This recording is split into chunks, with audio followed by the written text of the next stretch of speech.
see what happens when the blue meets the yellow upon the shimmering horizon. Alright, so welcome back for the break, everybody. Last time on Dunes and Deserts, the five of you gained access to the Grand Archive, which is a chaperone-only library containing knowledge held only for people with the desire to seek it. You soon learned that Feather and her gang rushed through and set fire to the place. You chased after, locating secret entrances and solving puzzling word magic, finding the shapeshifter, and their cohorts at the top. You initially stopped them from a blazing ritual, but Feather bulldogged along in the middle of the fight and completed it herself, gaining the power to twist fate with her soul and siphon some phenomenal power from the Emberblade. Empowered by a fiery phoenix, things took a drastic turn for the worse as she cut each of you down, blasting through the room like a rocket. Rising from the brink of consciousness, though, Makayla dealt the blow that seemed to destabilize Feather's command of her power or whatever, and she and her soul disappeared into ash. Picking up the Emberblade and collecting yourselves while stoking the flame with it, it was then that Feather's lingering hatred came about and poisoned Makayla. After having a conversation in the darkness with the entity stowed in the Emberblade, Makayla was revived by her friends who had retrieved an antidote for poison. Good job there. It was there that you set your sights on the last remaining brazier in the Lost Kingdom of Cyril.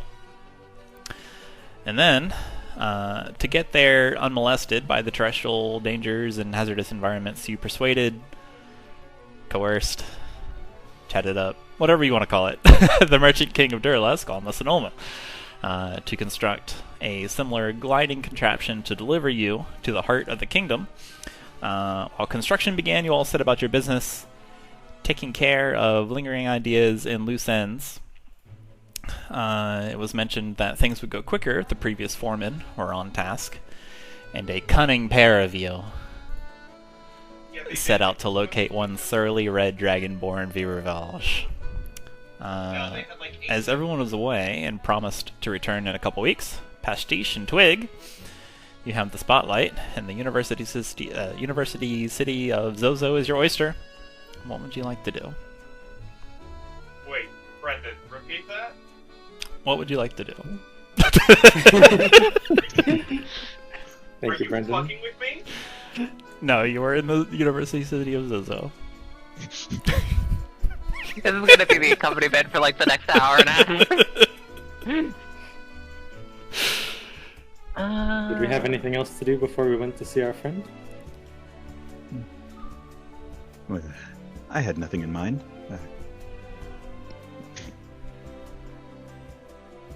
In the past, we've had luck finding him in taverns and bars, so I figure we start at one of those. That makes sense to me. And I think we can head off towards the nearest bar. Right behind you.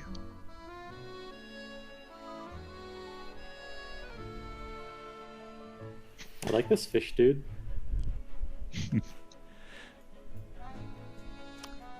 The fish dude overhears you and kind of like burbles at you. Well, I never. Turns the fish. This Oh no, I'm sideways. weird mask. Got the fish? Xalia, as you are being chased by a research party. Oh right, yeah, that was gonna happen. You notice someone standing next to a stall with a weird mask on. The mask is bisected down the center. One side is gray, one side is red. It looks like it's very old, and they're completely swathed in a robe, and the mask covers their features entirely. Huh. They appear to be kind of like wringing their hands, looking over some trinkets on their stall, which just look like regular, like little, like quills or like a little jar. maybe like a little smoke pipe, and Yeah, then because they the music try to started. like hold their hand out towards someone passing them. They say something, but they get ignored. Oh. Xalia, you do see two of your compatriots standing in the middle of the road. They look like they're about to head somewhere. She's gonna run up straight between them, shift herself into a copy of Pastiche, just stay there, right next to them. Greetings. Is everything all right? She's gonna minor illusion. Greetings. Is everything all right? Give me a performance check, a deception check, or a stealth check, whichever you like. Which one am I least bad at? That'd be stealth. Alright, what we get? A 17, not bad. Pastiche, as you and Xalia exchange this greeting, just like a cartoonish cloud of smoke and like research equipment and university students rush by. They stop for a moment. Where? I think it went over there. And then they all just scream and run towards an alley. And then disappear, and then the throng disappears into the next university building.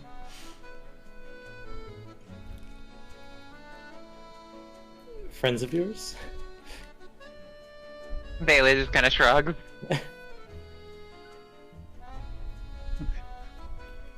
Yeah. Well, good of you to join us. We were just on our way to find our friend Viravaj. Bailey just kind of nods and becomes Viraval. Xalia, your companion, you guys watch as Xalia takes on a said becomes Viravaj, a spitting image of the Dragonborn.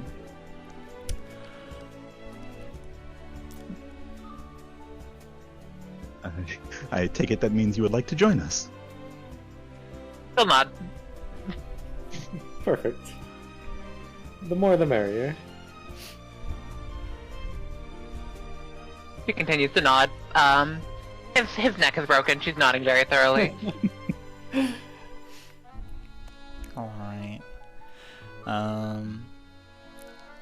Pastiche and Twig, accompanied by a bobblehead Viravaj.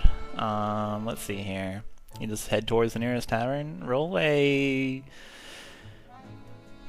1d20. I got this. No way. Oh my god. What a gamer. Alright, with the 20, you end up outside of an establishment. It is... the sign reads Starlings. It's just like a cozy looking long building. The stoop goes up on the right side of the building, and then there's like a little double glass door. It looks like the art on the sign is that of like a drinky bird, where it's just like a round circle head with a stick neck, and then like a round circle for the bird's body, and then it's dipping into a cup. As you step in, there are at least 5 of these drinking birds just positioned around, just doing their thing of bobbing down into the water, coming back up. As luck would have it, you cast a wary eye around. You see some students, you see some not students, and you see a bartender with just this fiery kind of head of hair with a little two tiny glasses. Viewer Valge is extremely easy to spot. He is seated at a lacquered dark brown table and is clearly down in all of his cups.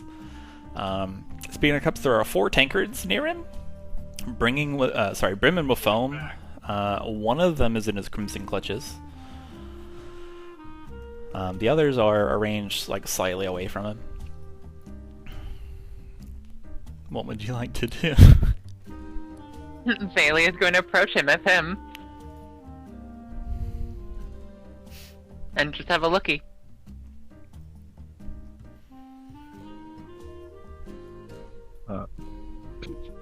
Pastiche is gonna hang out near the entrance and just kind of see how this plays out. Alright. Let's see.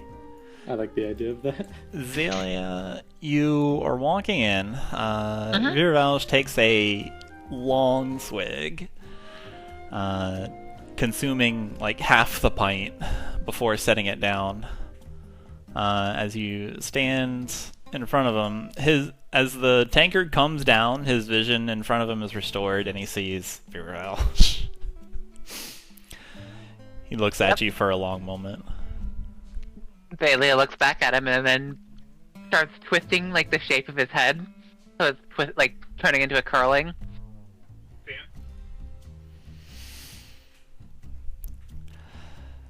Virvalge Like just kind of spinning like around about the axis of the normal face. Yeah, Virvalge grinds his teeth a bit. And he jabs a claw at you. Alright, me. He kind of like lists to the side. Get out of here, me. I'm the last person I want to see.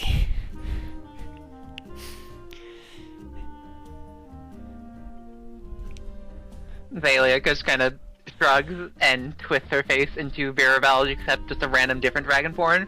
Like, the scale color changes from red to green, shoulders up, and it's just a different dragonborn with different horns, different facial structure, so on and so forth.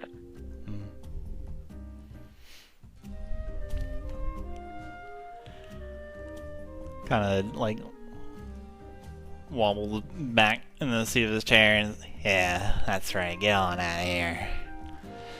Good for nothing. Just takes another sip. Looks back on down.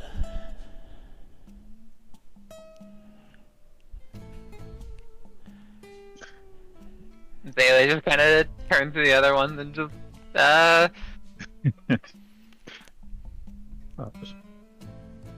Pastiche will take the hint and approach the table. Pardon me. Greetings. Run and hide, that's all you do. And then when Pastiche and Twig, you arrive, he looks up. He does like that puffy lips and then like exhales like there's this vague recognition on his face. You again. So you remember us? We keep running into each other, don't we?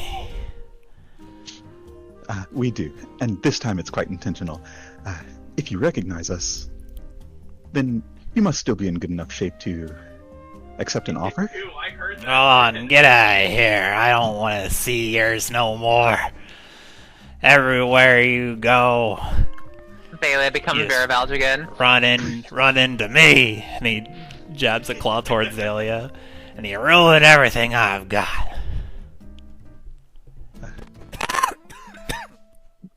While I understand your apprehension, there is quite a large sum in this job, and, well, you're the perfect one for it. Make a deception check.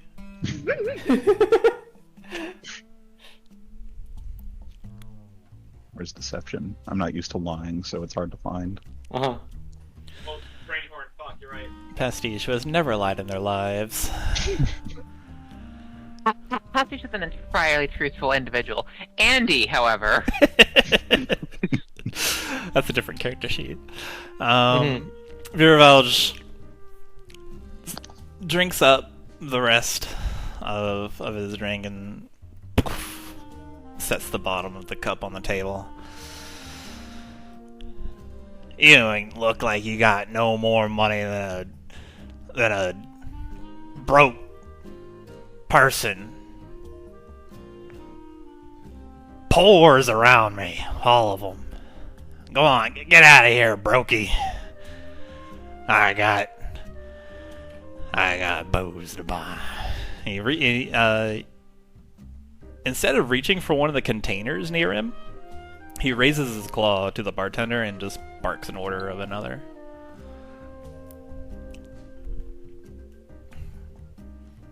Are the other containers like full of beer? Yeah, Or they're full Oh. foamy.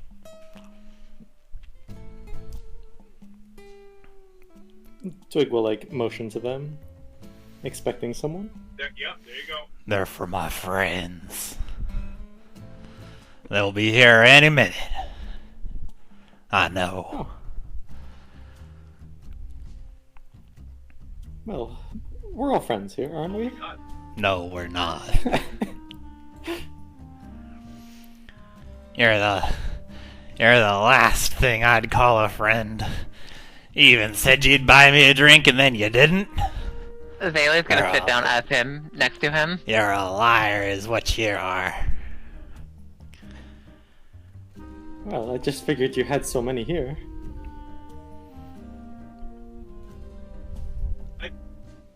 I've never seen this movie before. Neither have I. There's like bar chatter in the back.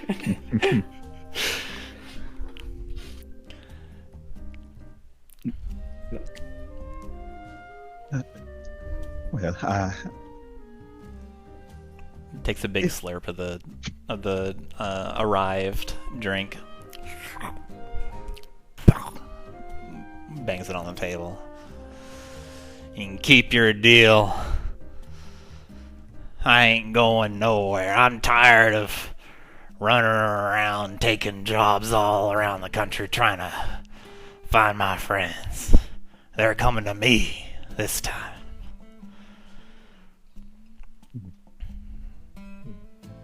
who exactly are these friends? Make a persuasion check.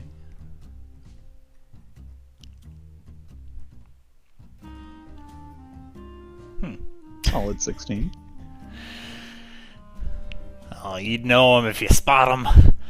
Well, there's On, the turtle. He's real smart with magic, water manipulation, and then there's my tiefling buddy and the human.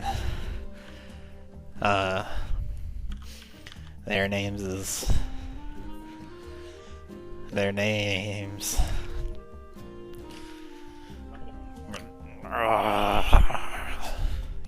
Takes a big swig.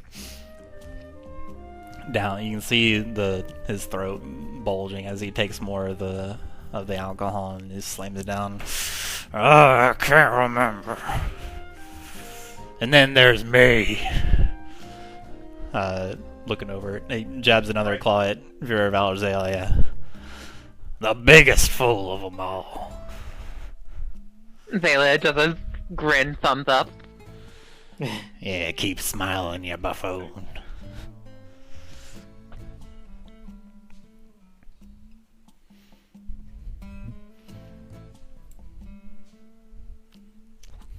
So,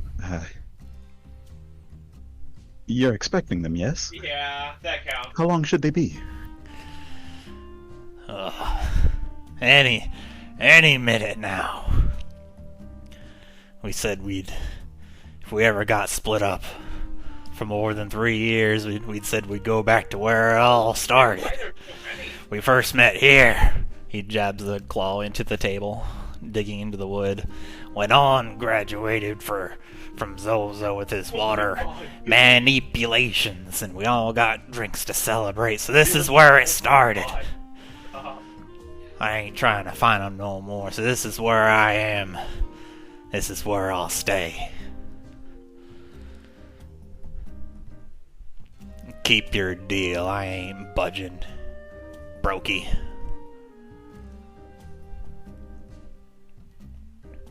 Broke I It's may gonna- be, but, I believe we could help you find these friends, and you wouldn't even have to leave Zozo to help us. Xalia's gonna minor illusion coins right in front of him, and if he tries to grab them, they're gonna move very slightly out of his hands. Constantly. Make a persuasion check, Pastiche. And the Dragonborn does reach out with his non-occupied hand. Does reach out with his non-occupied hand and reaches for the coins, kind of like Parting the Red Sea. stupidly, like drunkenly. Mm-hmm. Then they evade him. He blinks a couple times, makes another go at him, and they elude him again, and then he it's a big old smelly burp, and then he blinks and then looks like he loses interest.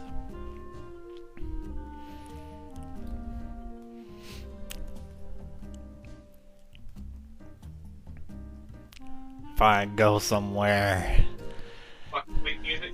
then Music they'll be started. here, and I won't be Started. here.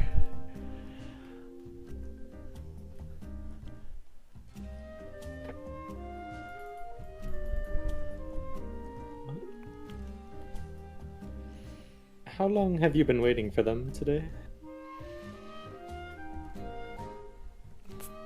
Since Filtered in since the I can bottom. remember, which is about noon when I started drinking.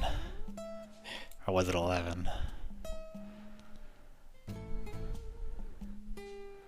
I think I was here before then.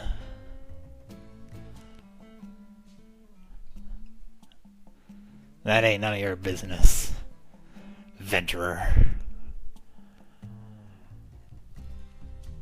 Well, I'm not Pastiche. saying. Oh. Sorry, go ahead. Go ahead. I'm not saying they won't show Slow up, down. but if they don't you think it would be better to look for them instead of just waiting for them to come to you? Ever since we got split up, and I've been looking. Everything gone up in smoke. We got blocked off from each other. We agreed that we'd meet up later. I ain't seen them since. Hated every venturer since. Been a roller coaster so I've bad. been looking for him. You would think I ain't. Me and... Points at Xalia. Me. We've been everywhere. Then I remembered, you see, I got real smart. When you're lost, you stay put. Then the people's what is looking for you. They can find you.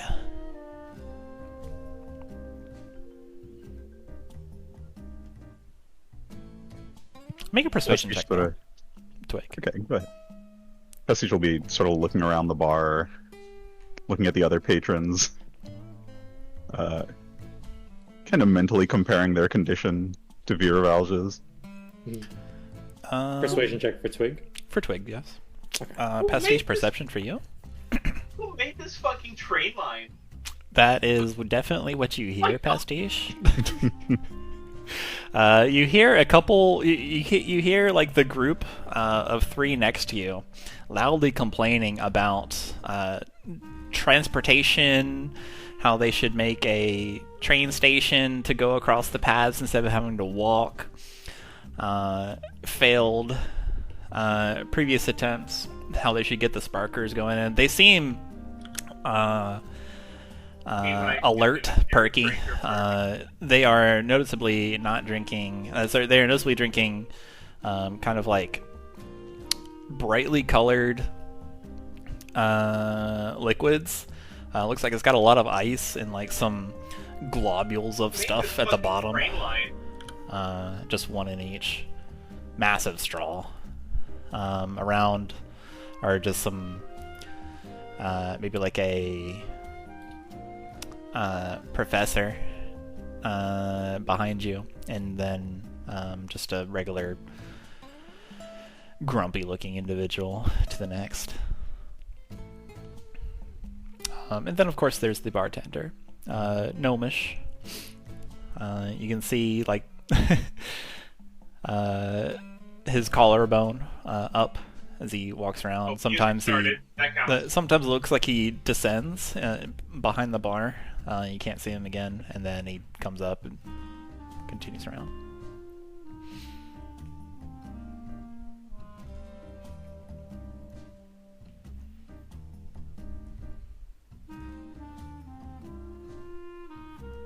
Okay.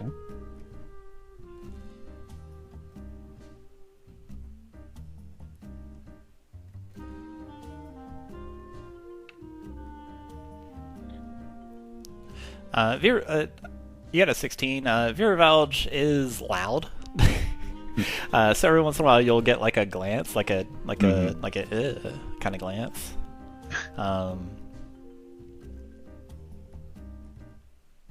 You can see the sheen of light kind of like flicker off of the bartender's glasses as they glance over in your direction every once in a while.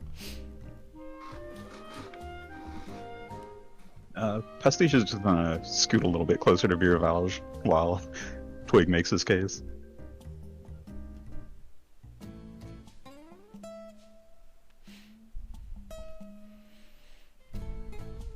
Place a hand on one of his full mugs. Start scooting it across the table. When you touch the mug, there's a jolt of action from Viravalge pointing at you. Don't touch that! That ain't for you. That's for... I can't remember his name, but he's gonna walk through that door any minute, and that's for him, not for you. That's for my friends, and that you ain't. Pardon me, Viravalge. I know we got off on the wrong foot, but if your friends do show up, will they be happy to see you like this? You can't even remember their names.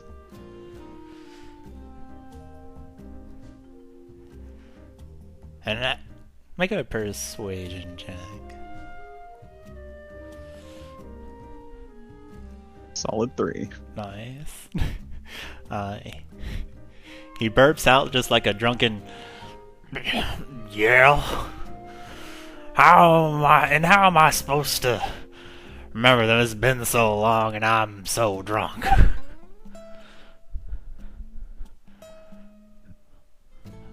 I remember what they look like, and that's good enough for me. Big old, huge honking shell with his little turtly neck poking out,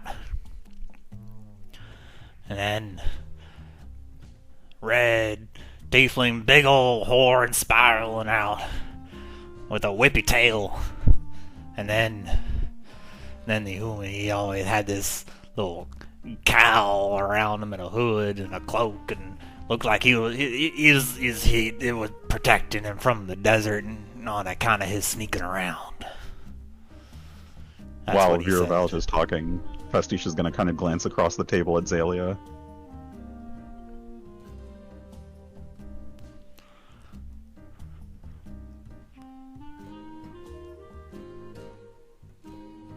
Xalia is mirroring Viravalge, a red dragonborn. Pastiche will pipe up and interrupt Viravalge. So you mean to tell me, these friends you're waiting for, all you can remember is what they look like?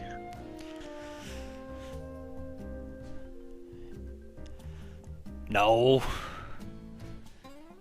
Yeah, maybe. What business are you? Get out of here. All you ever do is bug me, ruin things, blow up my carriages and my stuff, and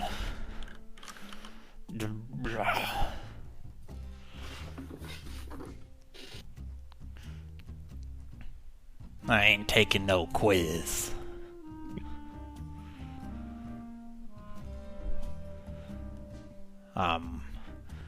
I am waiting for my friends. Kind of wobbles forward and dips his nose in the tankard, and then when the wetness hits him, he grabs it and brings it back and slurps, and then brings the tankard back down to the table, and he goes with it. He's just like kind of leaning forward. It looks like he's losing coherency. Mm-hmm.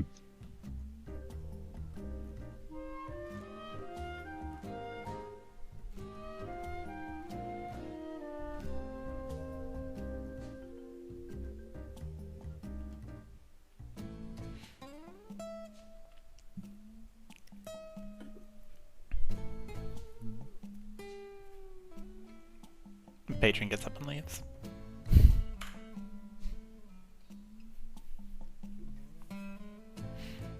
There's the of the drinky bird.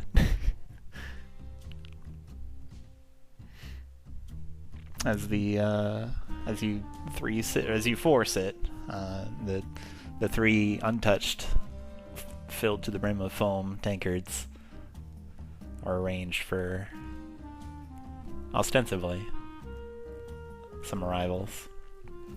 As Viralge orders another ale.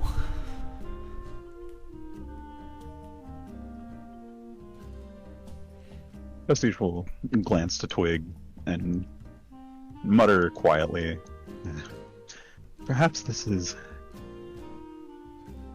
not our best choice." Bailey's gonna shapeshift into champagne.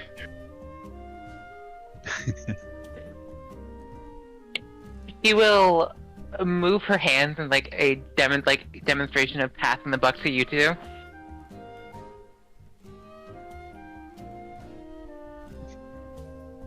Extend palm out towards you a little bit theatrically, like, okay, your turn.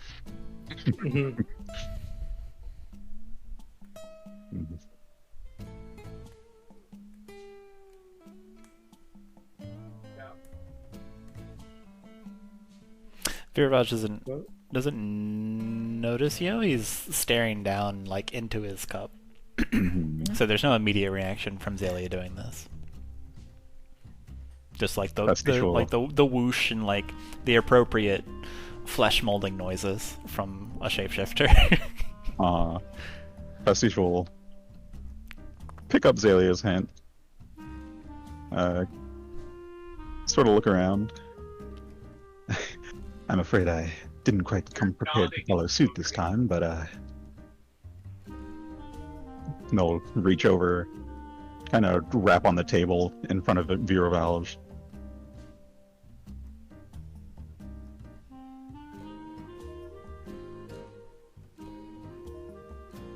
Try to direct his attention towards Xalia. Kind of wobbles. Huh?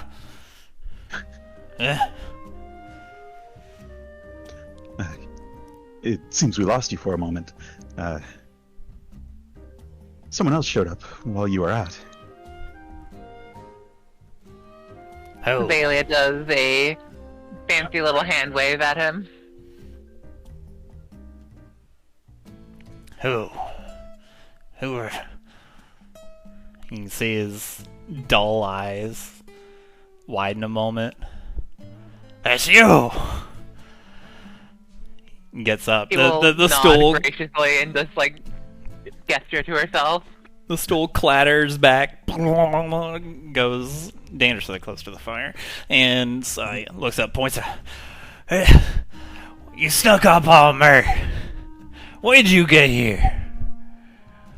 Xalia will wink and put a finger to her lip. Make a deception check with advantage. Alright.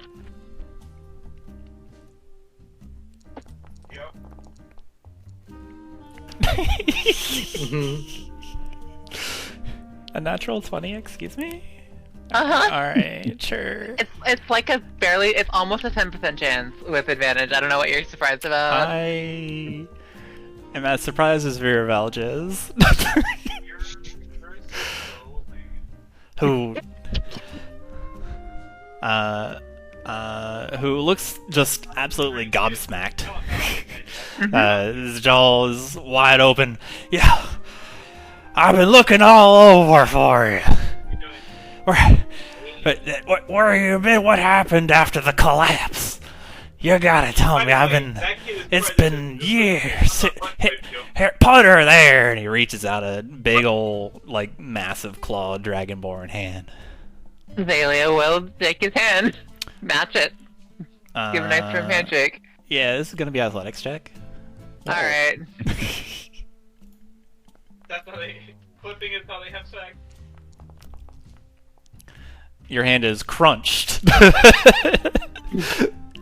He will, like, shake it and, like, vaguely, like, offended, like, come on, man. Come on, he drags your poor hand towards the table. I got you a drink and everything. He picks it up and slams it in front of you, the foam going everywhere. Where you been? Where is On? Where is where is everybody? Xalia is going to glance at Pastiche and Twig. Come on, drink up. I've been saving it for you. She'll take a sip. She will, this is going to be a unfortunate thing. She will open her mouth and reveal that, there's only a stub of a tongue. Oh no, what'd they do to you? It was those adventurers. I knew She's it. kind of sad, like, looks, like, not, like, upset, but, like, vague, playing at chagrin, looks down, shakes her head. Shrug.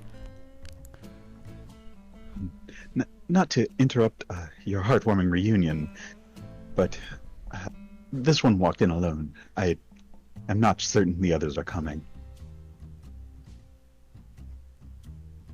What? No, I told you to get on out of here. Xalia makes meaningful eye contact. So minor illusion behind his head when he's now looking like 17 feathers. I can't stand your adventurers always blowing everything up, taking our work. Go on, get fried. Fuck you. Dick you good. I'll do it. I'll cause a Draw scene. me?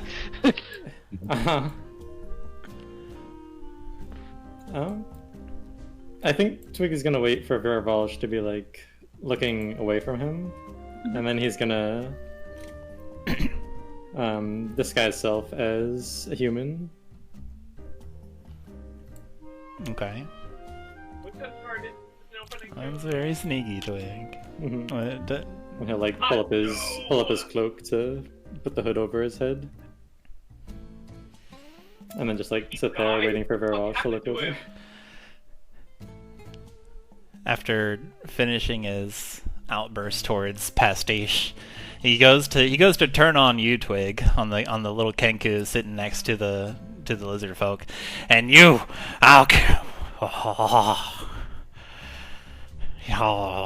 you slipped in just like you always do. Not any way to talk to an old friend. I knew if I waited long enough, you'd just appear out of thin air like you always do. What now, adventurer? We outnumber your 3-1. You better get while the getting's good. Come on, you. I got you your favorite. Here you go. One tankard for the buddy. Slams it in front of you. Twig will take it. Alright. Okay. Yeah.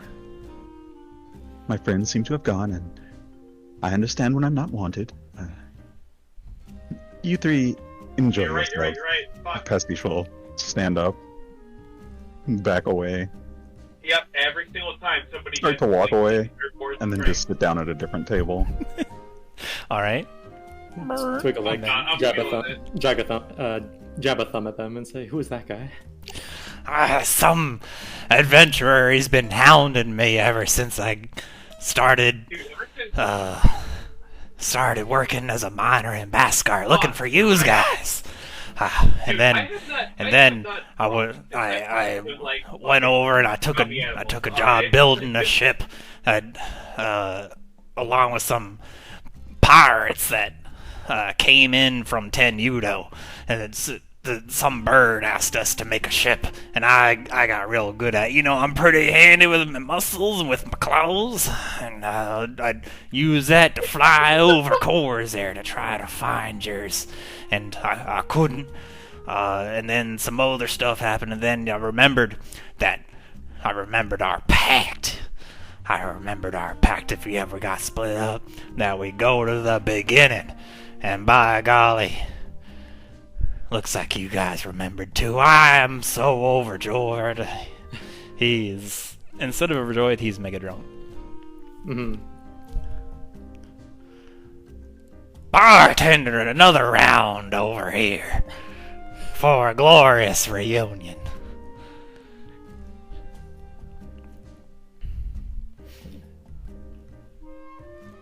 Well, it sounds like you've had an eventful time. Did you say you worked for a bird building a ship? Yeah, funny little creature. He was something about flying, but as a bird, he could already fly. It didn't make no sense to me, but that's a crazy coincidence. We just ran into a bird that asked us to make a ship. What? No, you're pulling my claw. You're pulling my tail. No, for real. I was thinking maybe the three of us could get back together and go off on adventures again. Make it a deception check.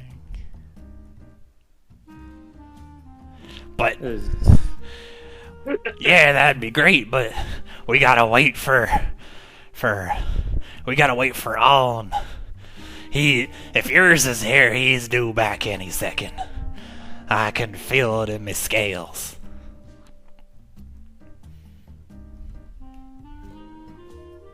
Twig will share a sad look with Xalia.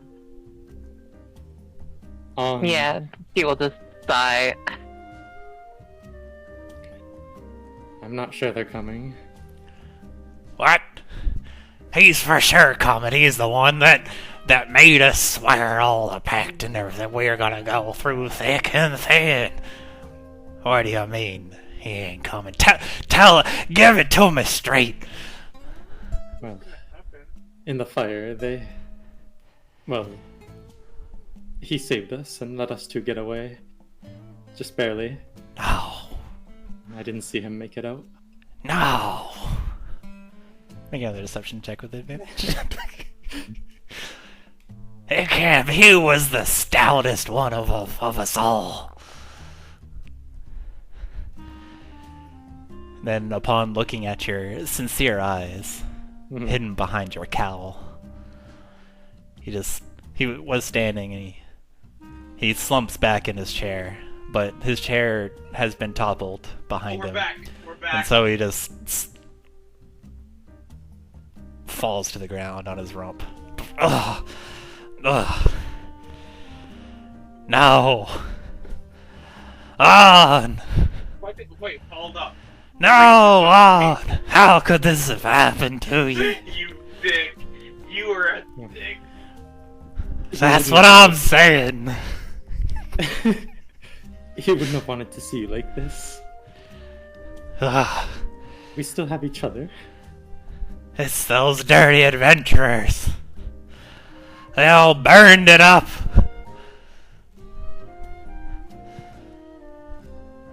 I feel like punching one.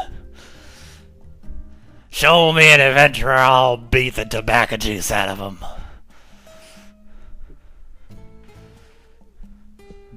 Oh, how are we gonna go on without him? He looks pleadingly towards Xalia as a tiefling. Xalia will extend one tiefling hand and just pat this man on the back. Very gently. Is this a Look real of sympathy person on her face.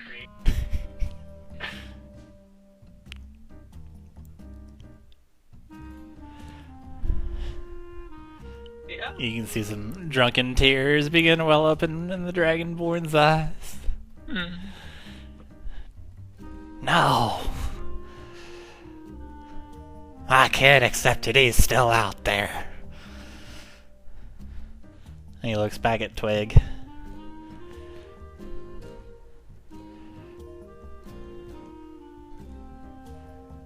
After all, I ain't seen yours since all the smoke. It don't mean nothing that you ain't seen him neither. Well, then why don't we go look for him?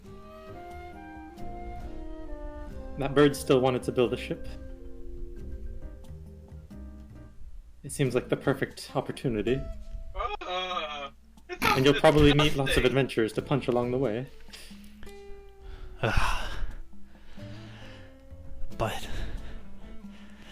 But he told us to go back to the beginning. Roll deception check with adventure. He told us to go back to the beginning. This is the beginning, buddy. Oh my god.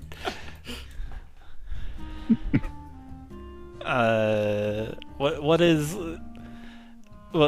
do you do or say that convinces this forlorn dragonborn as he's wailing next to some spilled tankards by now? Twig will pat him on the shoulder and say, "Look, we all miss on, but he wouldn't want us to just stay here and not do anything waiting for him. He would want us out there, living our life, looking for him. You can't just, lounge around in your sorrow."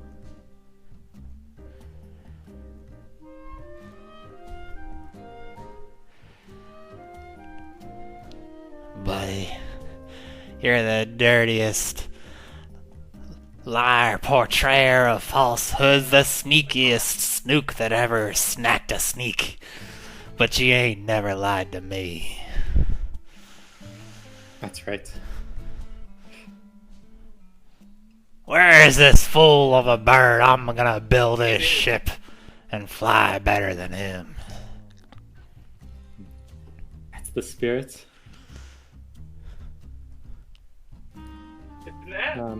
Twig will motion to Xalia, say, "Come on, let's go." He was just over this way.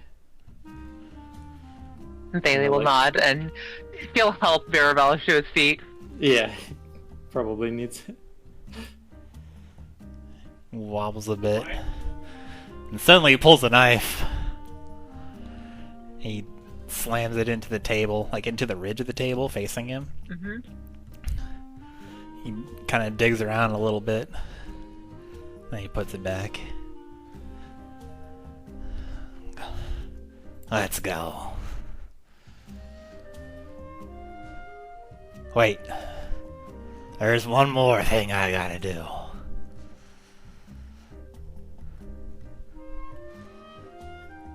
Give me just a second.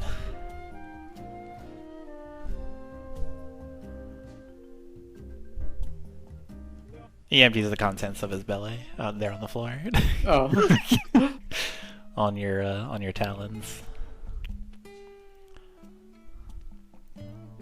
Twig just nods yeah, that makes sense. He wipes his lips and he dumps a couple coins that toss and fall on the table and roll off the table.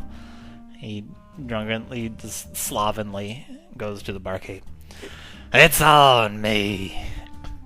We're off to greatness. See her again, Booker. Next time you see me, it'll be the third time, and you'll have a old minstrel saying about how we overcame adversity. We're off. And he drags his feet, helped along with Twig and Xalia out of the tavern.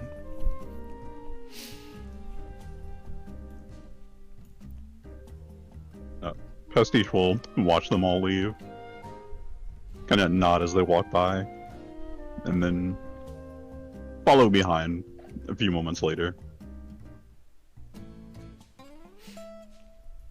Alright. Congratulations at passing the skill challenge. Everybody gets 1,000 points. My goodness. Let's see here. When you bring Viravalge back into the blinding sun of the desert, the drunken dragonborn just recoils. Ah, it's too bright out here. Turn the sun off.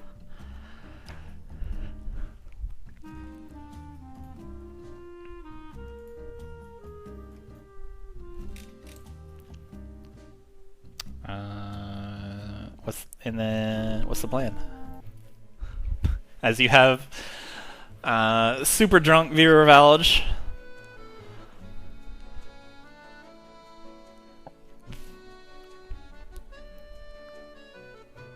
Well, where do we want Pastiche is to following from a distance, making sure,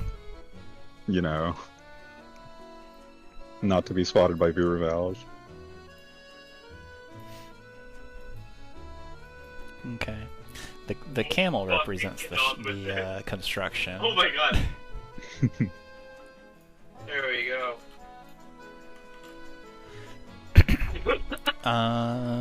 So what's going on, you two? Just direct him to fucking Amathonova. Alright. Would Alma be at like the construction site? Yeah. Yeah. As you come to the construction site, you can see like some planks being erected, tents. There's like there's a desk with a big ol' like a huge spell book on top of it, big old tome. There's the raven, hopping about across a very large parchment, fanned out over this table. There's a couple other people working around, some students probably getting extra credit. Some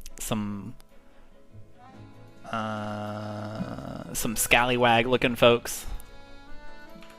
Look, scallywags. They'll look up as this motley crew guiding an absolutely sloshed individual towards the Merchant King, who looks up. Oh, yes, hello, more volunteers. Oh, it looked like you could use some water. And Bailey is going to very silently switch back to herself and walk and just disappear. Just walk away. Twig will like notice Viravalge get noticeably heavier, like look behind him and see Xalia walking away. Bailey's gonna wave at him. Yeah. Twig will just like lead Viravalge over to Alma and say, "Yes, he said he wanted to apply for foreman. I have to get going. Goodbye." Just step away to Xalia. A hand shoots out. Sorry, a clawed hand shoots out towards your garments. I'm going to need you to try to beat an 18 for a grapple check. For acrobatics. Okay. Yeah.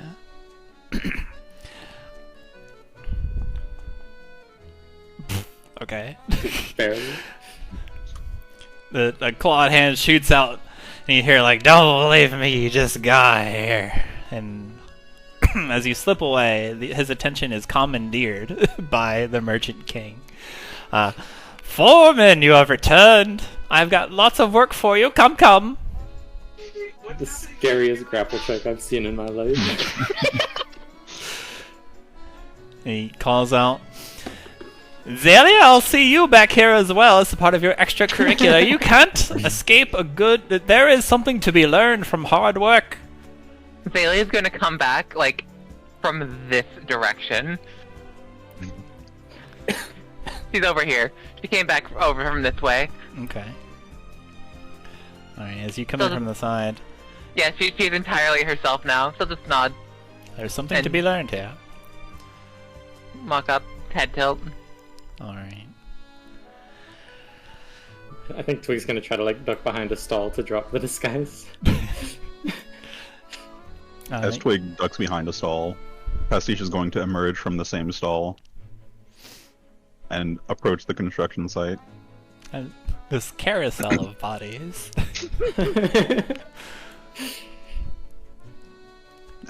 More hands. Volunteers are always accepted. Welcome. Simply by being here, you have agreed to volunteering. Congratulations. Yeah. Yes, well, Oma, I'm sorry to say, we did find your old foreman, but it seems he was a bit, shall I say, down in the dumps. And Pastiche, as they're saying all this, starts to look around. Oh my god. Oh, he's about to be down in the planks. We'll make sure he has more work than he has to worry about. Oh, Beervalge. So you decided to come along after all? Who? It's you! What's your AC? 15? Oh my god. Oh, he's he's Still a bit drunk, drunk. so it would be a disadvantage. So I'll not... Woof! A heavy but misplaced right hook comes towards you and misses. You duck underneath it as it briefly occupies the space where your head once was. You! I'm tired of seeing your... You're a fucking genius. I understand. And while I don't, Pastiche stops for a moment, looks around. I don't fully understand what brought you here. It is good to see that you managed to pull yourself away from that bar. You'll be doing good work here, I assure you.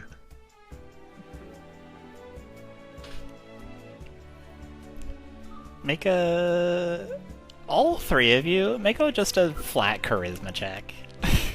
Joint charisma. I'm not pretending anything. I'm just got here. What do you mean?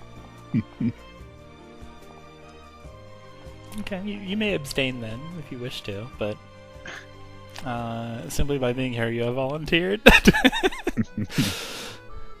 Viraj stares hard into you, Pastiche. Oh my god. The raven's call over, like, breaks the silence. Yes, Foreman, I will need you to arrange and delegate some work, and then hop to and chip chop, and then put something together. We're going to make this vessel. Vessel! What a funny word. Vessel! Vessel! Vessel! The Dragonborn blinks his eyes a couple times, and he licks his lips counterclockwise. You can see a mischievous grin form over his countenance. I'm the foreman. Your work for me now.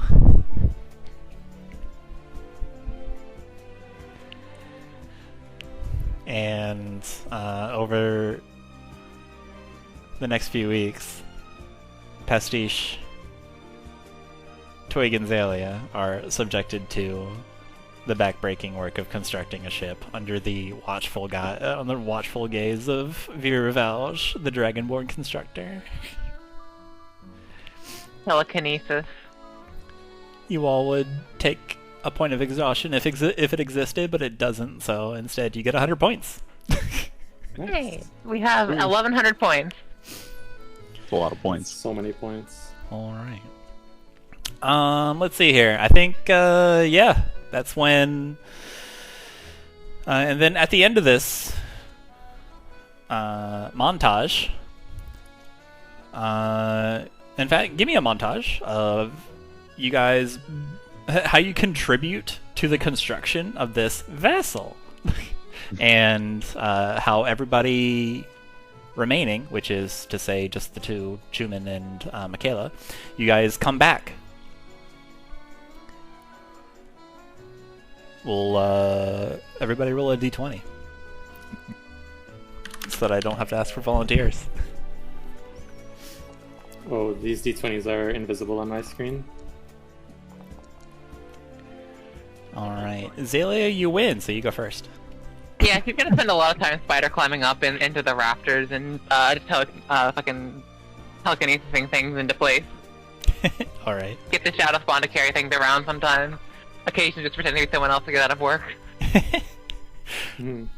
Everyone just starts getting a little bit more of the dregs when the shadow spawns around, but work happens.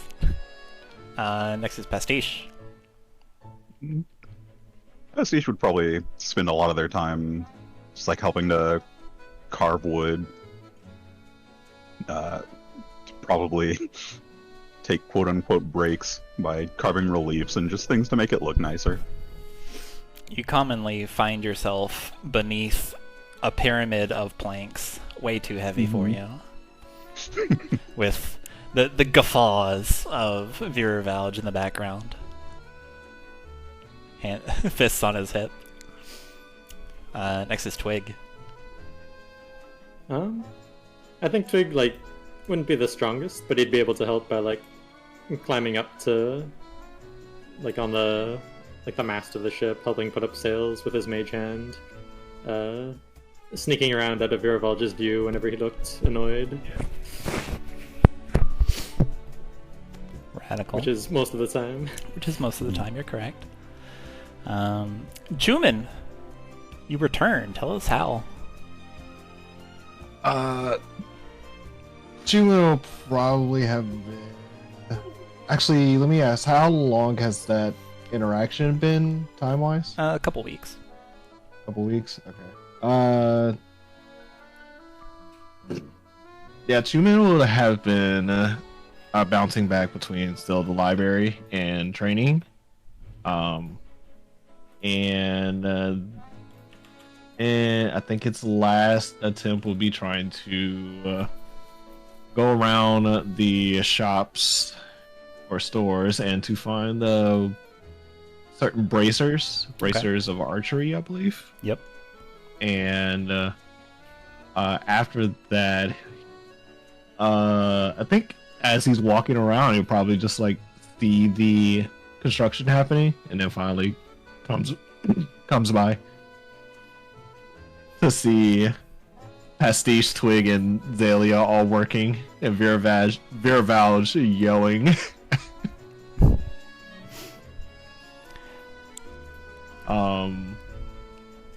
Every once in a while, the Raven calls out, "Vessel!"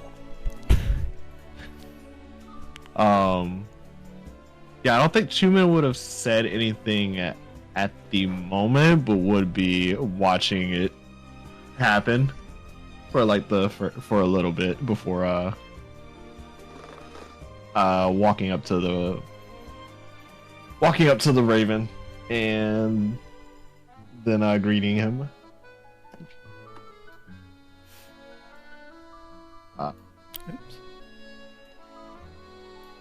Ah, yes. Chuman, welcome back. You're just in time to... curious. Just in time to see the completion of the construction effort. I find this quite suspicious. The Hello there, Merchant King. Well, I had quite a bit of matters to attend to. Very personal. Oh. Yes. Don't we all? I'll let you off the hook this time, but we'll see an assignment assigned to you yet. Go on, ask the foreman to say how he can help, and we'll lift off. I'm sure. I'll be having some questions for you while we are flying across. Oh, certainly. I love answering questions. I'd be happy to answer them. Oh, you're not a student yet, although you do have a library card. Sure, we'll call you the library honorary card student. would consider me as a student. Honorary temporary exchange student. You're on thin ice.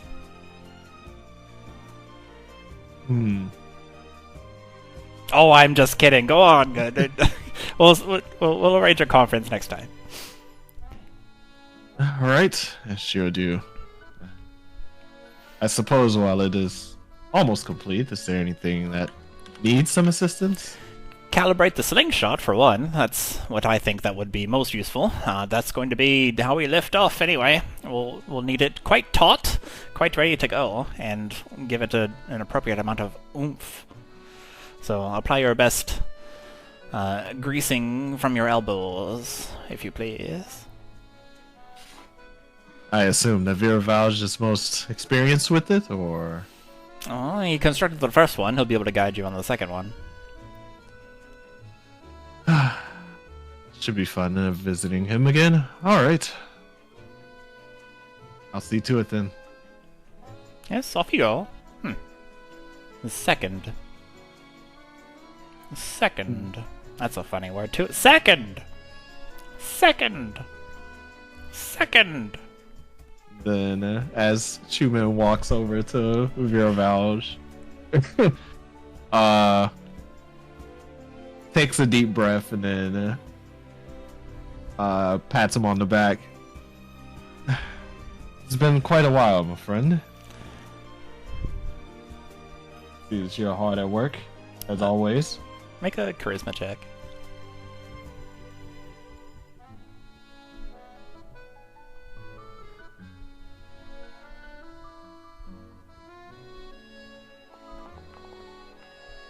Who are you? Well, Chuman.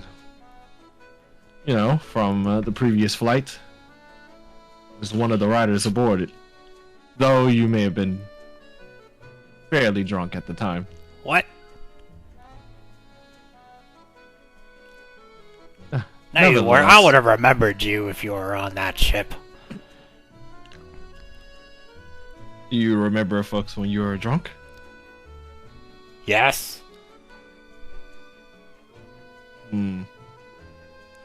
What? Listen.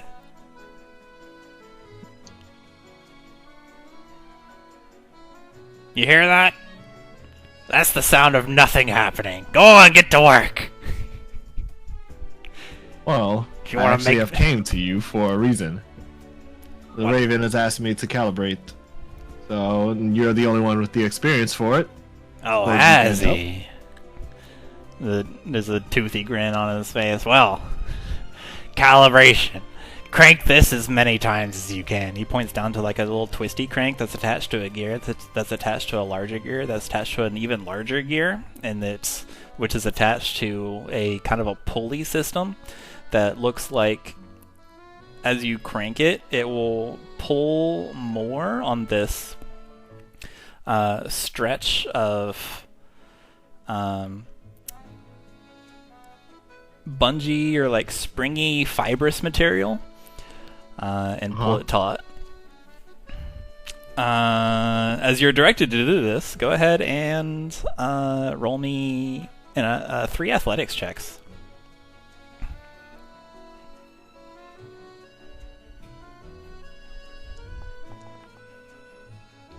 Okay, get cranking. It's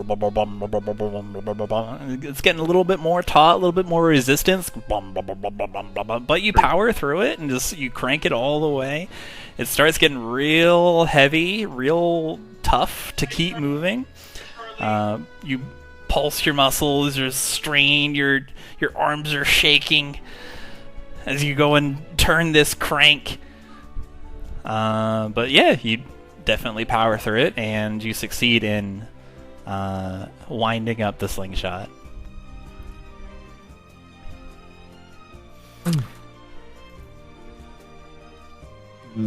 Chuman looks over to Vera Valge. Vera Valge, you don't mind? You believe that this is turn enough? You get Vera Valge walks over, claps you very heavy on the back. Just you kind of move forward a bit from the force. Maybe yours is worth remembering.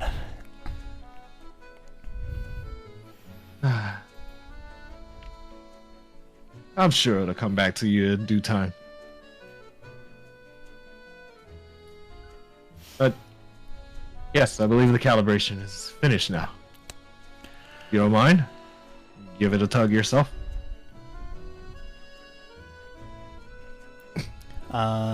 When you say this, you and the Dragonborn are interrupted by the arrival of Makayla. Makayla walks up, greets you all, and beside her is a familiar figure that you saw at the pyramid, where you met Administrator and Portcullis, and the lady known as Elena Moonstrider smiles and greets you all. Oh, hello everyone, it's nice to see you all again.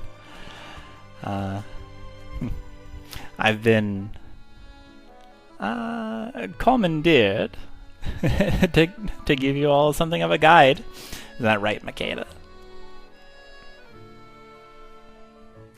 Sorry, what is happening? You have just come back to Zozo after a couple weeks out on the road, hanging out with Elena Moonstrider and traveling, speaking with Zozore Raincaller, apprising her of your travels, and you have just come back to see Chuman turning a very heavy crank and winding up a taut slingshot mechanism. You have come across the construction of the latest vessel, fated to deliver you safely to the kingdom in the south. You can see your friends about being delegated orders to by this dragonborn Vera Valge and the Merchant King himself, as well as just some other individuals, students looking, pirate looking, or sorry, scallywag looking. I never said the word pirate.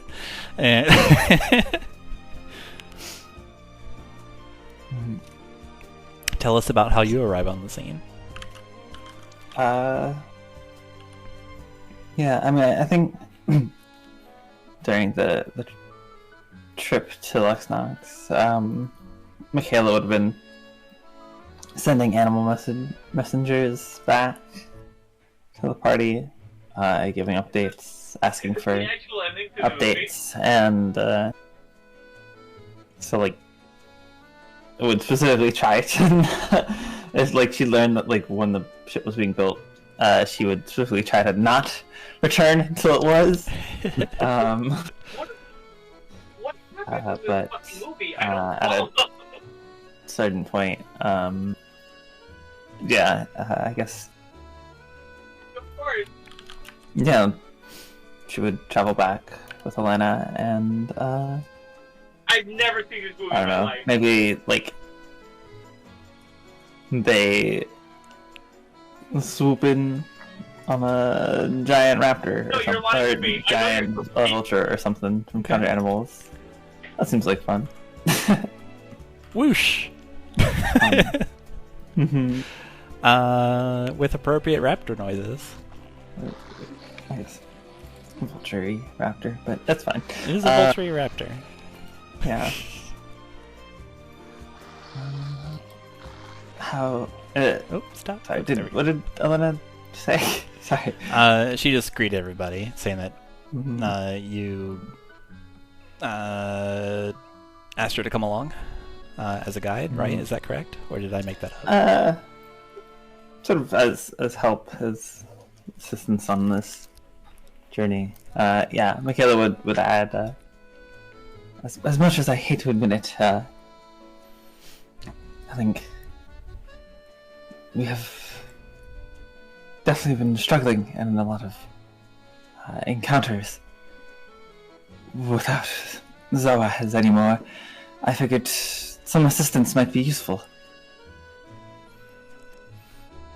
The lady standing next to her, Elena, she kind of dusts off her her clothes, her desert traveling gear. You can see that she appears well armed and well defended. There's hardened plating in her guiding sarau, and at her side is a heavy, like, bonking mace held to her hip by a loop on a cord.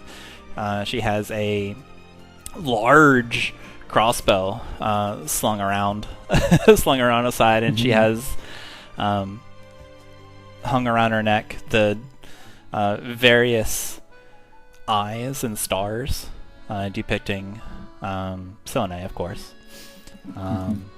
And she gives you all a winning just thumbs up and a wink. She's far too peppy for than what her age would imply. She just gives you all a smile. Makayla would say that, it's very clearly underselling her. No, I don't. I need to know this. I hit this fucking corner. Oh, she's just a little bit of extra help. No, that'll be enough out of you, young man. I'll have no detriment. No, I've forgotten the word. I'll have no dissent. That's the word. I have remembered it. None of us know the way, but Selene. Oh, I rhymed. Gives you a smile, Makayla. So, I'm here to help you. How goes the building of the ship? This looks like a ship. What does it do? It flies. It flies? No. Sails straight to the air. You're pulling my At least I hair. hope it does. Looks to the group. Oh. Well, let me reintroduce myself, dearies. Elena Moonstrider. I run things around the Moonlight Shepherds. You're in good hands. Were you not the one at the pyramid last time we met? Aye, that's right. You've a memory on you. Ah, yes. You are fairly well equipped for this. It's good to see you. I appreciate the confidence, dearie. Are we about to take off, or are we ready? Are there any other preparations that need to be made? No, fuck! I see someone is raring to go. Well, I believe that is the answer for Virvalge, right here, or the Raven.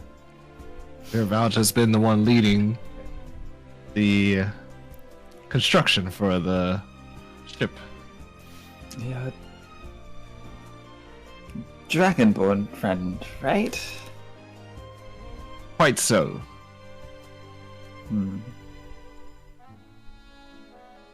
Though at least this time he isn't drunk.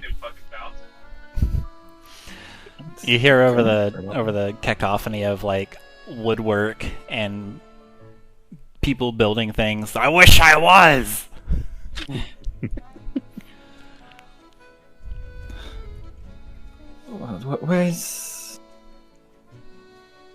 Where's the Merchant King?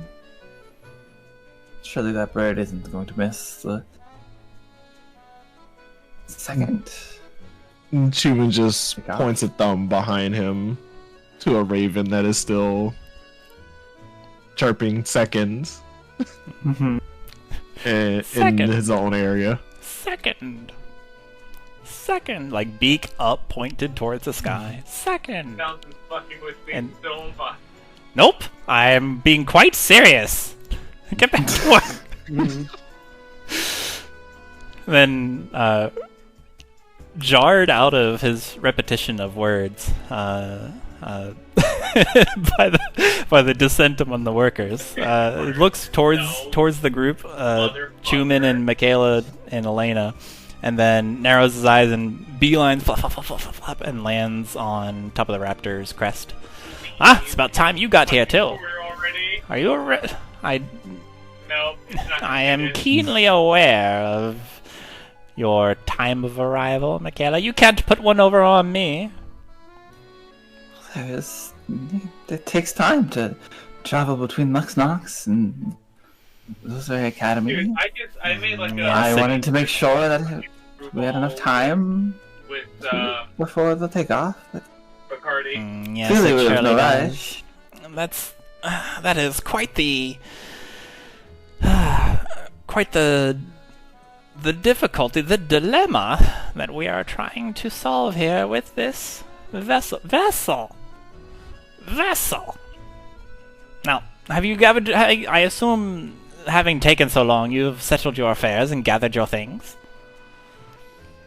More or less, yes. Well then, Then have you ever met the Merchant King Alma Sonoma? She gestures towards the raven. she does like Elena does like a quick bend of her knee. Merchant King, hello. I am Elena Moonstrider. I'm responsible for the Moonlight Shepherds across the continent, but we're based out of Timnito, as I'm sure you're aware. I will be accompanying you and your group on this voyage, if you don't mind. Yes. I am aware of you. And I apologize in behalf of, or delivering an apology on behalf of Lady Khorzaire.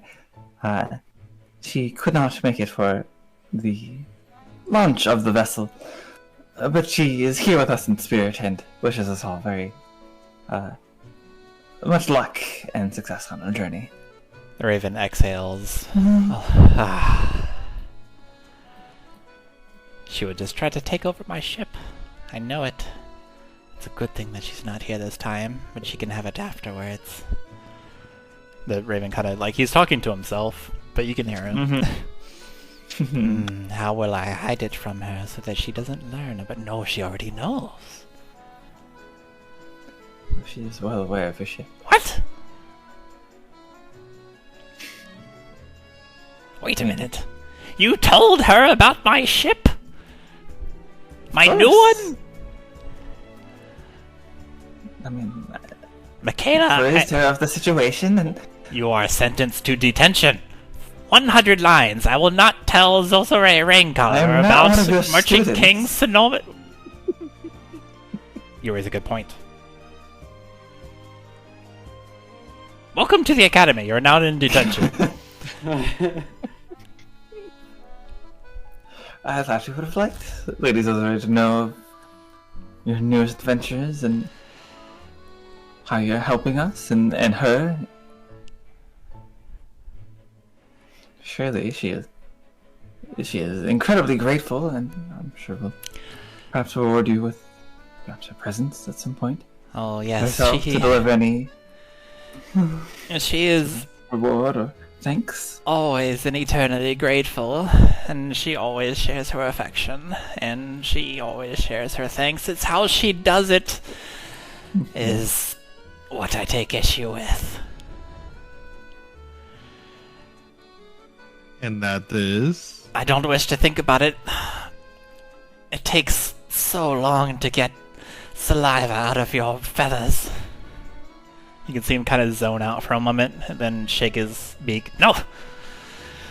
Let's be off!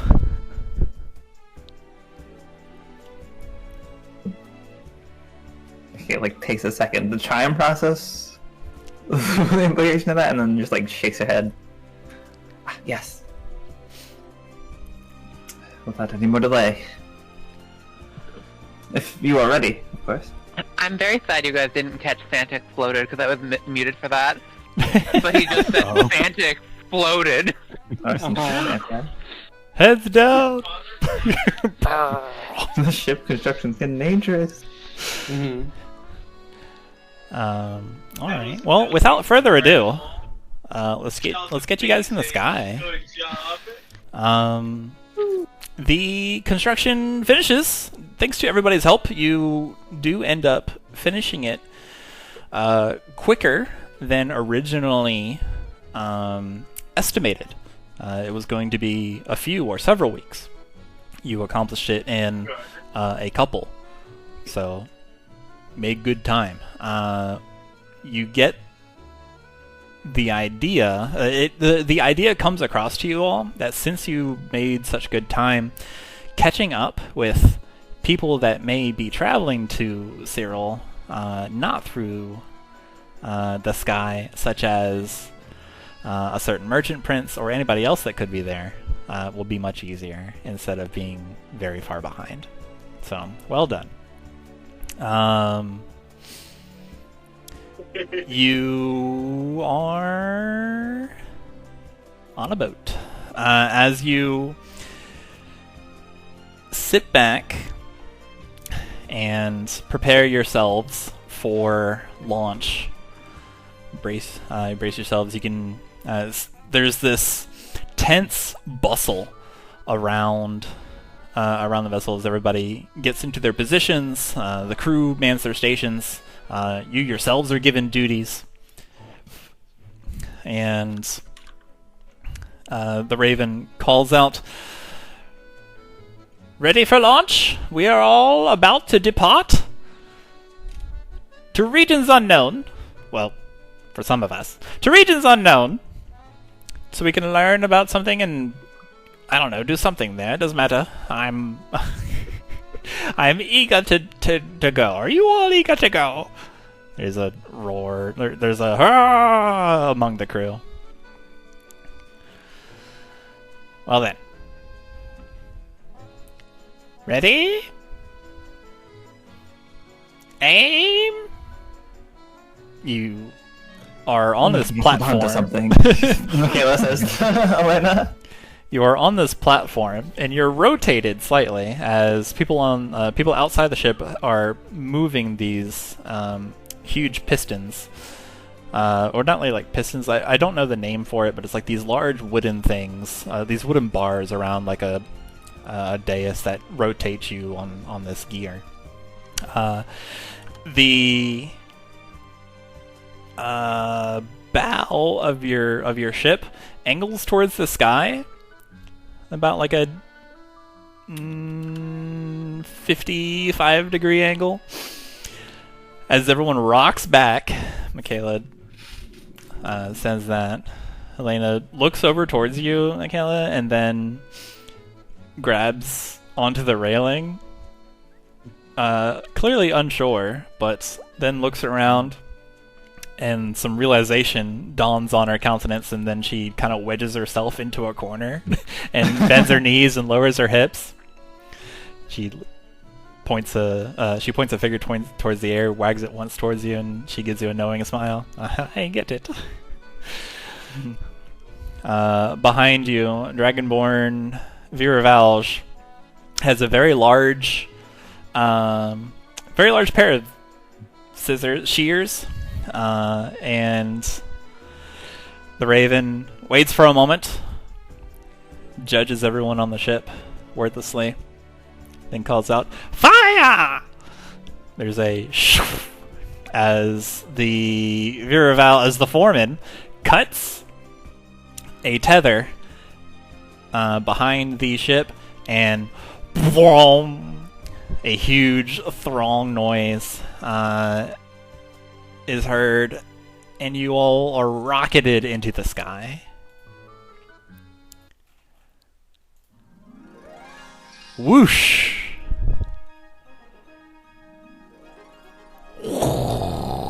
There's the wind in the air.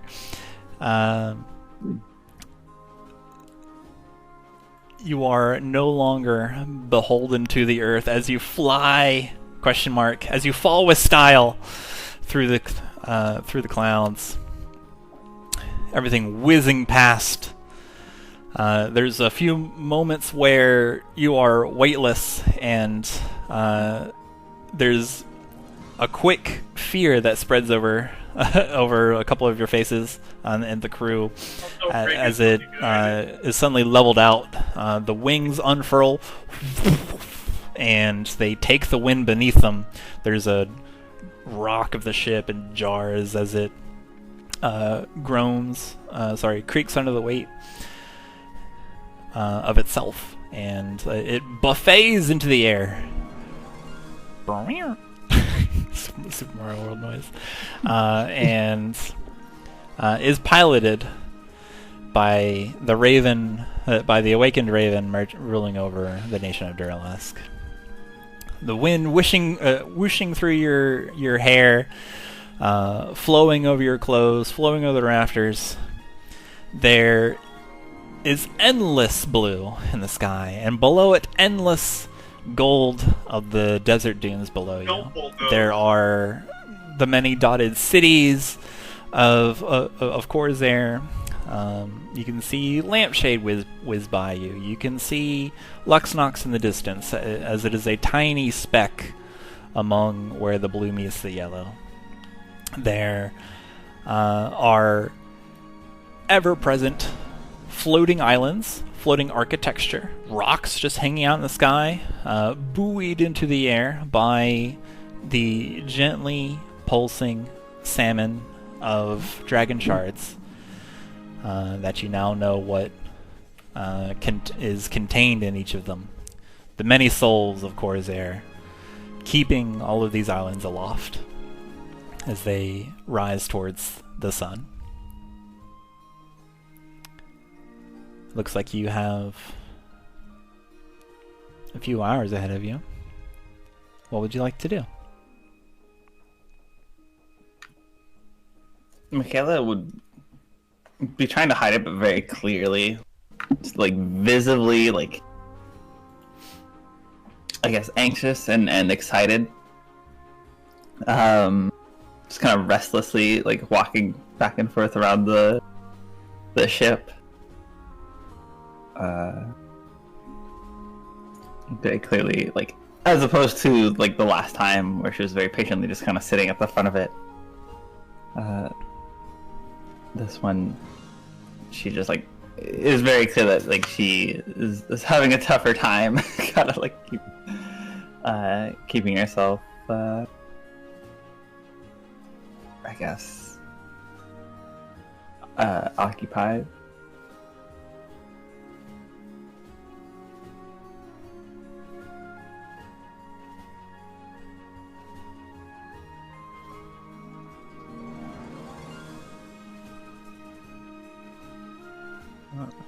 I think Pastiche would be observing the crew for a while, looking for a moment where Viraval just doesn't seem busy. Viraval is holding like some ropes, keeping the sails taut. Oh, by the way, so the construction of the ship is slightly different. There are two like dual sails that you can that are WYSIWYG on the map. And then there is a huge mast sail in the center of the ship here that goes up 20 feet and expands out 15 feet. It's a huge square. The rest is WYSIWYG. Viraval is holding some ropes and he's got like 3 wraps around his arm. He's holding it taut. He doesn't look like he's doing something, but he doesn't look busy. Dude, I was drunk as hell because I'm following this fucking drinking game. He's definitely saying that. He's kind of yelling over the wind to his crew members. The aspect ratio, I'm like, look, this is like they're getting used to making films for their first time. You could probably find a way to interject into the conversation. Mm-hmm. Pastiche will walk up right next to him. Virabel, do you have a moment? If you're gonna ask me to toss you overboard, yeah, I've got a moment. Well, I wouldn't blame you, but no. Pastiche kind of rummages through their bags, pulls out a sack. It's a bit heavy. I wanted to thank you for putting up with us and helping us get to Cyril. There's money in the bag, about 50 platinum. You what? I wanted to thank you. I told you back at the bar that there would be payment for your work. He passes the ropes. He passes the rigging to the matey next to him. He looks over at you, looks at the sack. He presses the open palm of his clawed hand into your chest, pushes you back a couple steps. Say it again. Oh, Julian, is that gangrel? Quiet, you! I'm having a talk. It's a fucking gangrel, Julian. Oh, you can tell me later. Shut your trap. And you, open your trap. I'm sorry. Say what again? What is the reason you're talking to me? I wanted to thank you and pay you.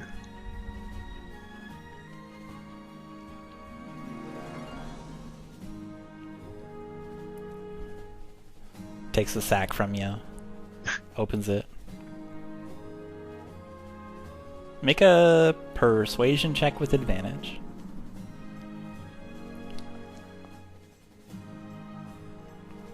$17. Okay.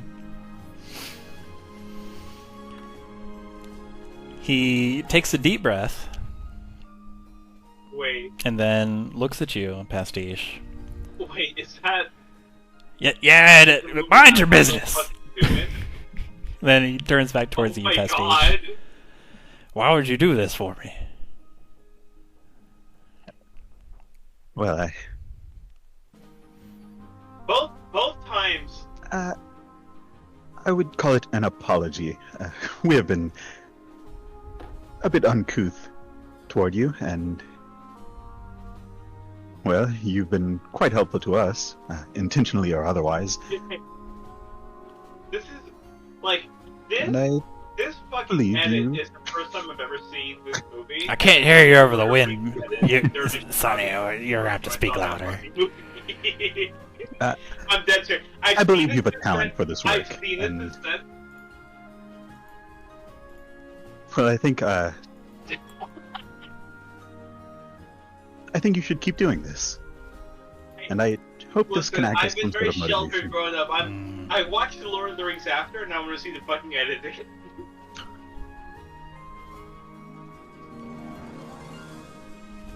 Yeah. Well, you're welcome, I guess. I'll remember this. He ties the satchel to his waist.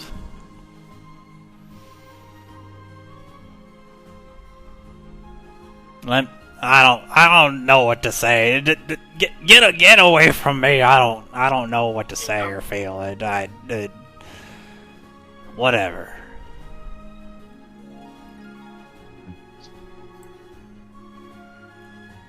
He just kind of harumps. Pastiche will just grin at him, start backing away. Yeah. Go on, get gone from my sight. You, go on. I'll, whatever. I do hope you find that friend of yours.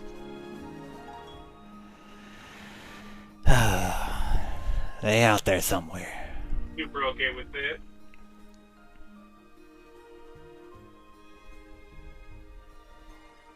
And he walks away.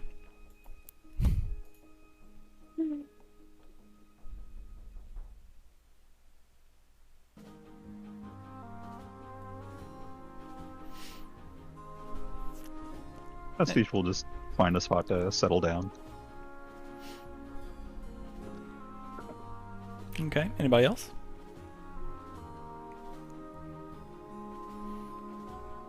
I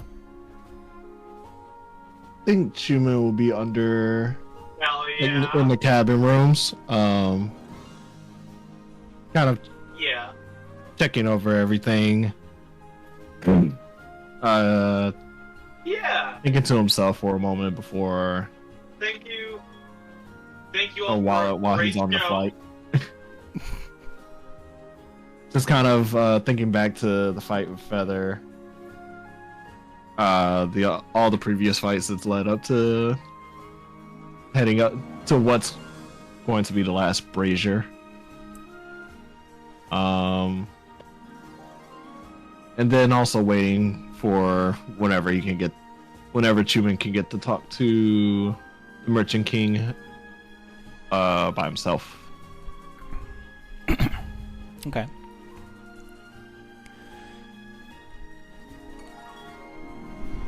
As you continue sailing, there's the... you make it over the Laughing Gorge. There's the huge looming parapets of the castle on top of a floating isle that you can see in the distance. And then it's also around this time that you see the little flying fish that inhabit the skies of Khorzaire in certain parts. Just a school of flying fish coasting the updrafts of the heated winds in all around Khorzaire. They kind of glitter around the area around the ship. They just ride on the same waves for a moment before their glistening scales peter off and they go off.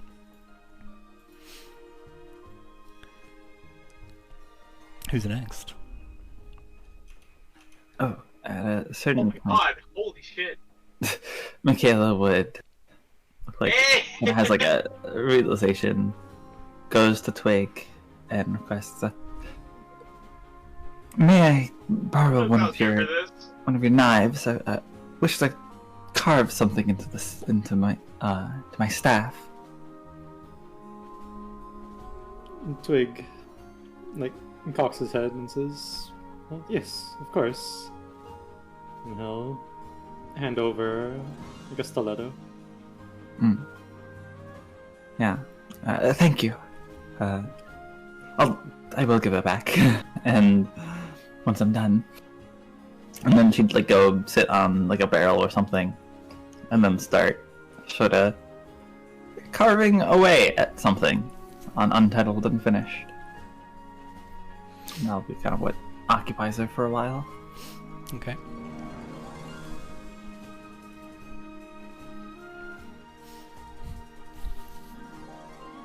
I think Twig's gonna try to sneak a peek.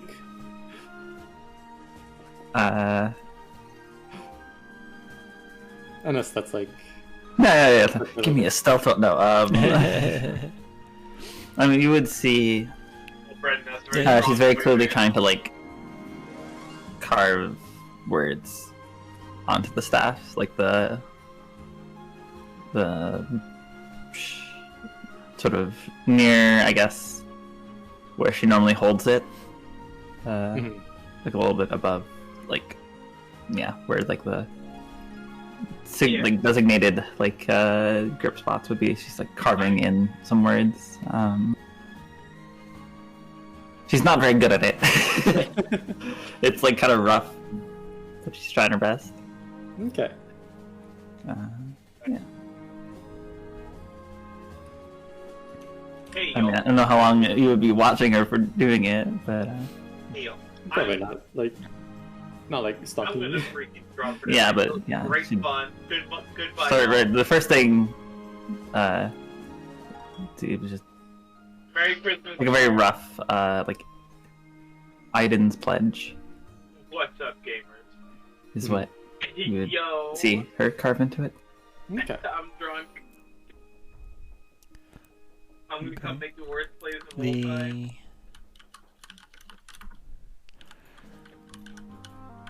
Let's see. Anything from Xalia?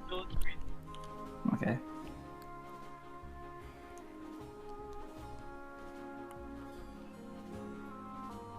I'm sorry, what's the perception skill for? Just- I got distracted. That was just for me to see, like, how aware of Twig Makayla would be. Okay.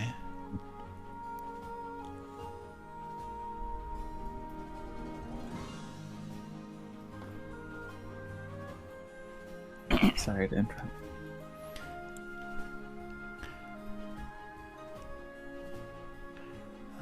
Let's see. A few hours go by. Let's see here. Turns out flying is much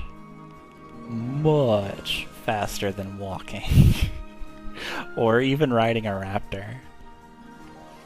As you can see, you are now much further along. Further south than most of you have ever been of Khorzaire. There's the floating islands whizzing past you. The Merchant King is deftly evading anything that might come across your path. There, once or twice, is just like a little chunk as a piece of a rock, just like a dirt clod held aloft by a single dragon shard, bounces off the hull, explodes into dirt, and the dragon shard falls back to the ground to find another piece of earth that can rise.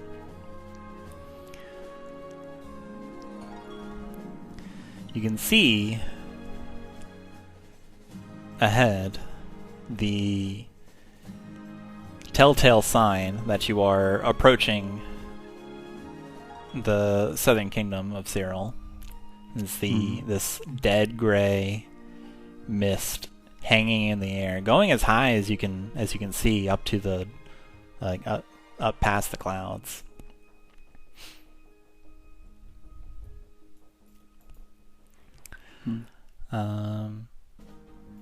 Let's see here. Anything anything left from anybody else?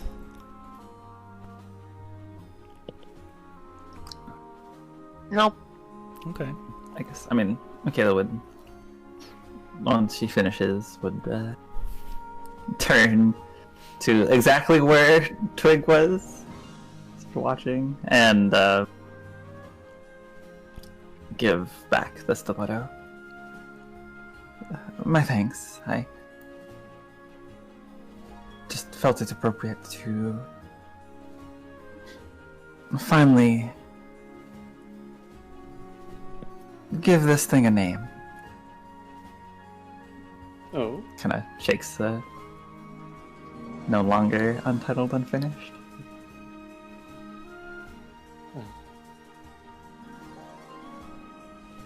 That's good. What was it? Aiden's Pledge? Yeah, Aiden's Pledge. Okay. Okay. It's a good name. Aiden.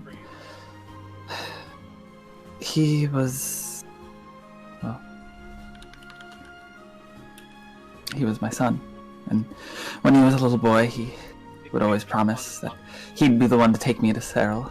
I told him all the stories my parents would tell me as a child about this place, and it filled him with such wonder.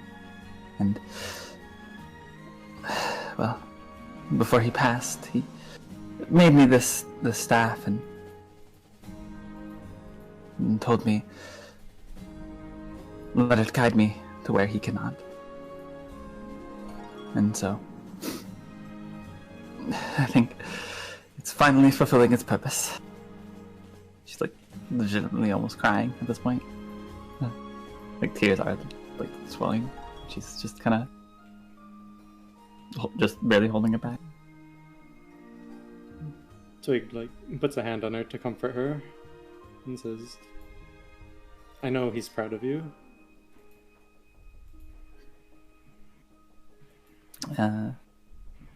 She just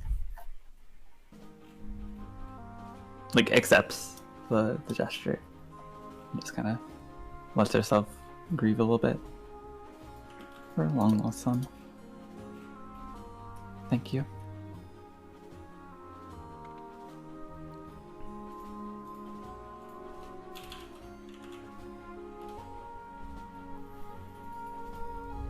We're really flying now! The raven calls over the clouds.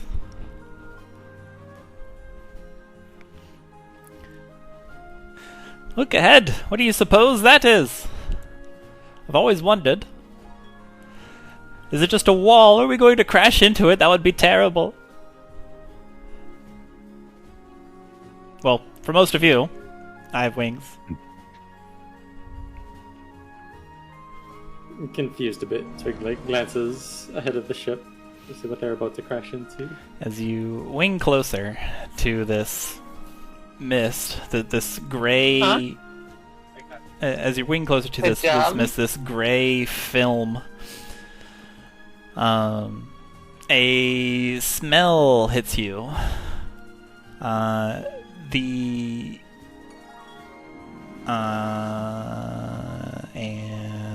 the music falls away. A smell hits you. The crisp smell of parched earth wafts into your nose. There's like a hint of sourness, and each moment seems to dilate and slow inside this smell. Like a wave of relaxation hits you, and as the relief... this relief is haloed by a fresh feeling and a fresh scent. It's as if the earth has exhaled. A wetness sifts through your nostrils, and through these sensations, it hits you. Water. It is raining.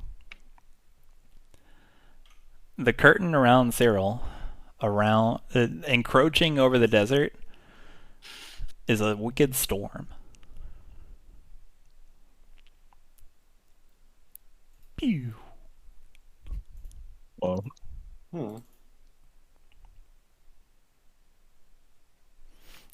you plunge past the damp drapes into the wind and the rain, and your visibility immediately dwindles, surrounded by steel clouds. Steady, the raven at the helm says.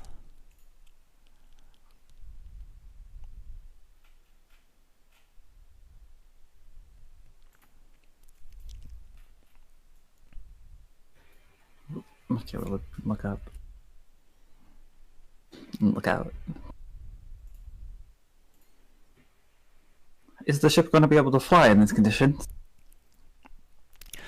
Well, I hadn't planned for a storm, but I'm sure this will be crackle lightning flashes.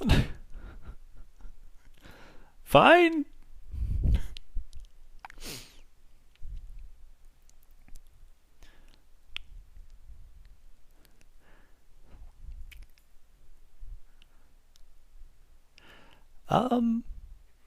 Hold. To not get zapped. Well, surely we won't get zapped just by existing. We just have to fly above the clouds, or we can land, or well, there's quite a few things. We'll have to establish a lightning rod, and then that will draw the electricity away from the ship. So, go and begin constructing one of those right away. Looks around. With what? You mean you didn't come prepared? What do you mean with what? With lightning rod material? Looks at Virvalge. I'm not a lightning rod. Just batten down the hatches or something, or we'll ride the storm out. I guess. But if this whole thing's a storm, there's nothing to ride. I'll just keep going. Hey, Alma, when are we landing? Where are we going? Well, we're going over to the Kingdom of Cyril. Should not be far now. The beating of wings suddenly becomes a cacophony around you. Just thousands of tiny little wings become apparent as lots of different silhouettes of creatures flit extremely fast through your ship space.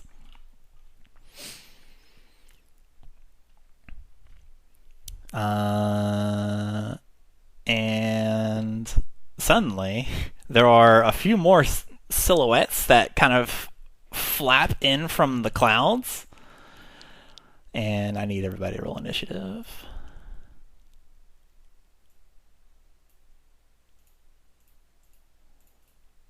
Boop. There is no active encounter. Oh, by golly, there is. As a storm comes. A storm of wings. Oh my god.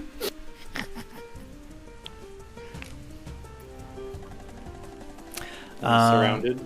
You are surrounded by many, many bat-like creatures. They're coming after you.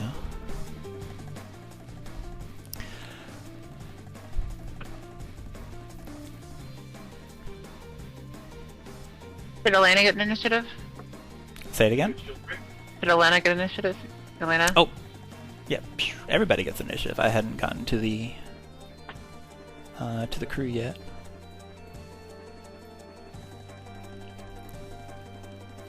All right. Roll. That's a lot of. That's Oh a lot my of god. Because the medallions have been dropped real. Let's see here. So as the cacophony of wing beats, muffling with the sound of pouring rain, the beating of wings renders anything less than a shout inaudible. But indeed, hearing above the din of the storm and the wings flying around you, you hear a bellowing. What have we here? As a bunch of bats swarm your deck. Let's see here. Bump. Bump. Bump. Bump. Bats flying everywhere. Swarms of them. They're coming at you. Look out! This one is Virvalge, the Bugbear, the Cat Person, and Pastiche. Wow, we roll a 7 on Pastiche, but we murder everybody else. Hang on. Crit? Nice. Yeah, that hits. That was unfortunate for them. Good job, guys. Okay, everybody hits. Okay. Let's see here. So after that, damage, damage. More bats storm the decks. Everywhere. Bats, wings, tiny little rodent creatures.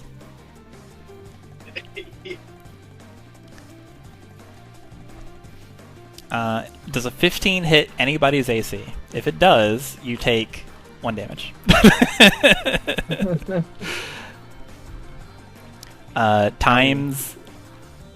Let's see. 1, 2, 3, 4, 5, 6, 7, 8, 9, 10, 11, 12, 13, 14, 15, 16, 17. Times 17. So, sorry, times 18. If it hits 15 AC, you take 18 damage. Question. Yeah? Am I still afflicted by the reduced max HP from separating with the Ember Blade? Yes. Okay. That doesn't go away until its requirements are met.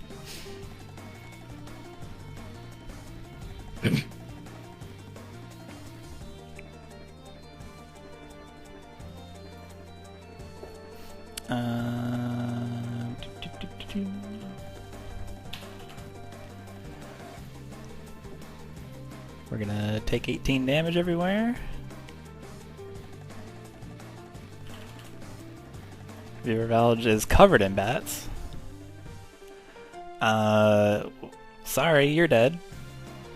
Rest in peace. Oh no. One of the crew members covered in bats, like absolutely covered. Like the cat person, there isn't a speck of fur that isn't a bat, is nipped and bitten and torn to shreds. Like huge clumps of fur come off of them as they are bitten and destroyed by a whirlwind of bats. You suddenly realize that these things are no joke.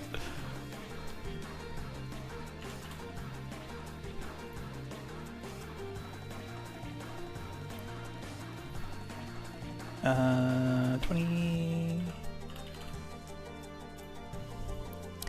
Elena takes 8. Oh, Elena's AC is greater than that.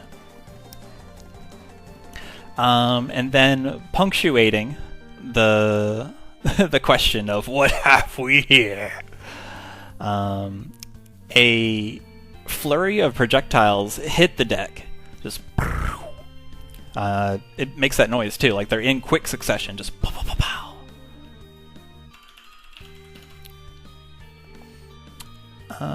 As you can see, a massive silhouette with heavy beating wings fly towards you, and that's where these projectiles originate. One towards Pastiche, one towards Makayla, one towards Twig. Does a 17 hit Twig? No. Okay. Each of you narrowly avoid these massive, huge spikes that quickly embed themselves into the wooden deck around you. The bounty of the desert has decided to come to us of its own accord.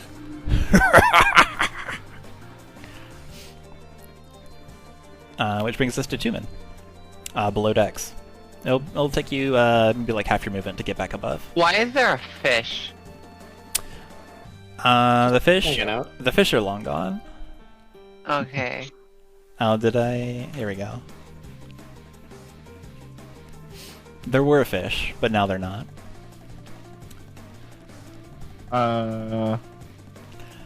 Just quick question: where is the actual? Is this right here, heading upstairs, or? Yeah, we can say it just uses half of your movement, as if you were getting up from prone, and you would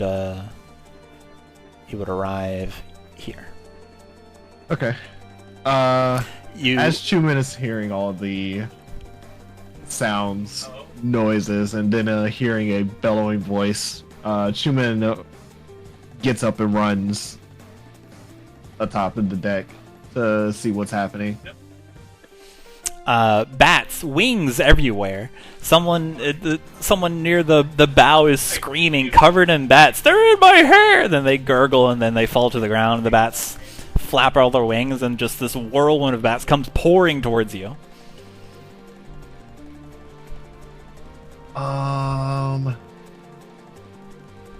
Okay. Trouble. As you come out into this pouring hurricane.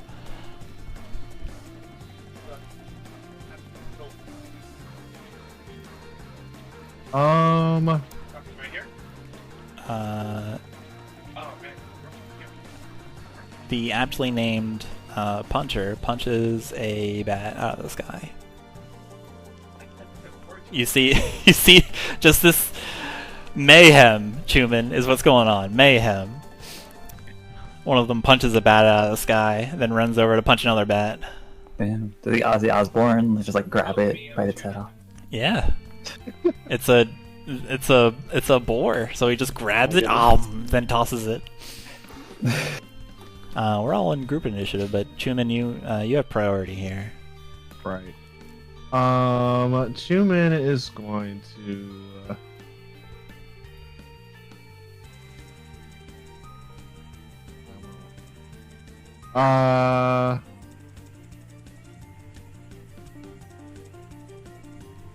Chuman will. That takes an action. Lenny yells out, "Thin them out! There's too many!"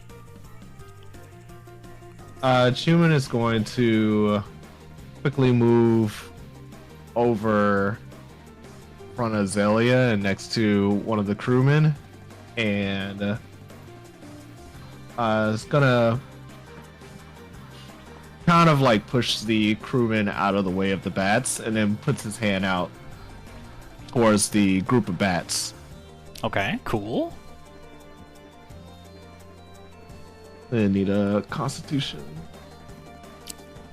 Let's see how Dang. Bats. You shove the crewman out of the way and thrust your hand towards the bats and expel just a spray of poison. But the moment it leaves your hand, it looks like the wind whips it up and disperses it among the clouds. No effect.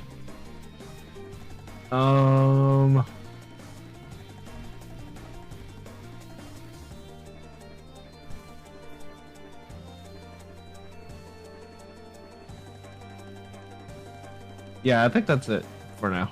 Okay. Which brings us to Twig and Xalia. Hello. Mayhem. A murky shadow among the clouds dives below the ship.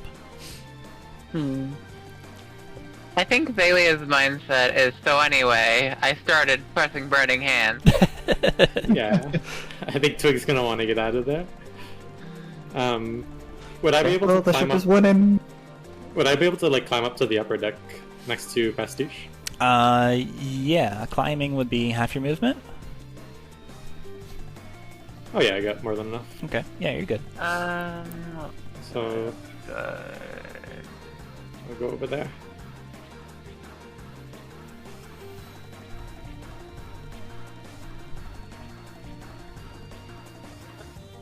I'm trying to find a good burning hand. Okay. I think- the bosun goes and tries to hit a bat out of the sky. Fails. The bat twists its way out of the way of the Morning Star.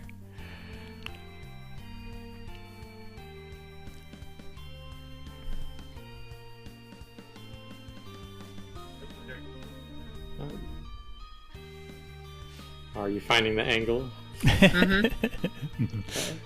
Twig's gonna take a couple swings. The bat's near Pastiche in the Okay. meantime. Yeah, this cloud of bats covering Pastiche from your visibility. Go ahead.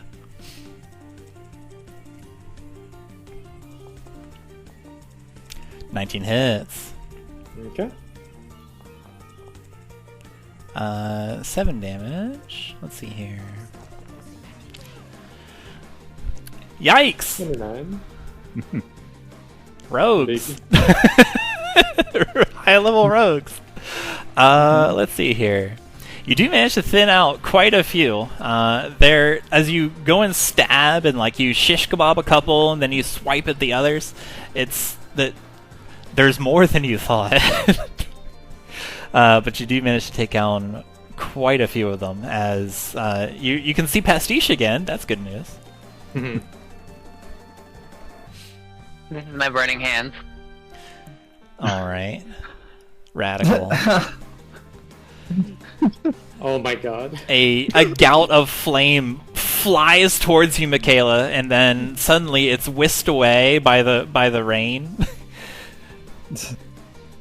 Let's see here. They're gonna roll a dexterity. Roll me damage. They all die.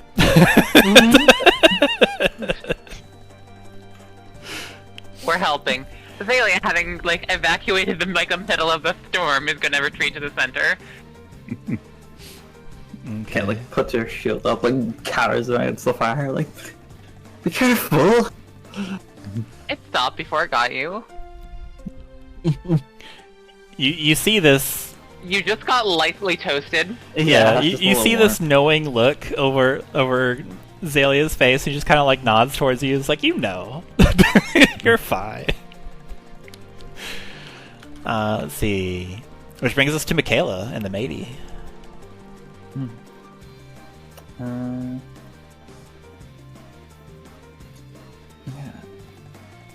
Alright, I mean, Makayla would just take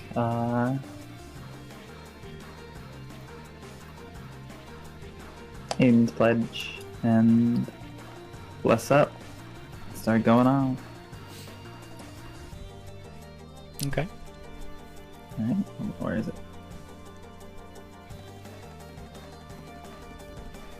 27 27 hits. and a 27. A 27 also hits. Whoa.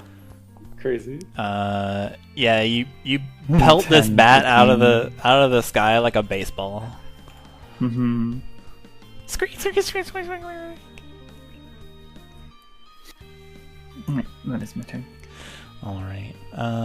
Which brings us to a figure clashes with the boat. A bat similar in appearance, but much larger in size. Oh. Clings to the mast sideways. Looks down, makes a little screech, and effing bites Chuman. What path did it take to fly there? They flew up. So like landed down on it. Yeah, it's Okay. one of these numbers. So like not. Okay. Never in attack of opportunity range. Regrettably, does an 11 hit Chuman? No, it doesn't. What about a 19? It does. Nom nom nom nom nom nom nom. You suffer 5 damage from a giant bat that has suddenly attached itself to the mast.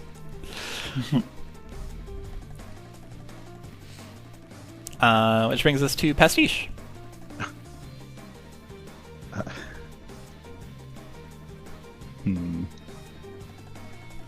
Pastiche. Being,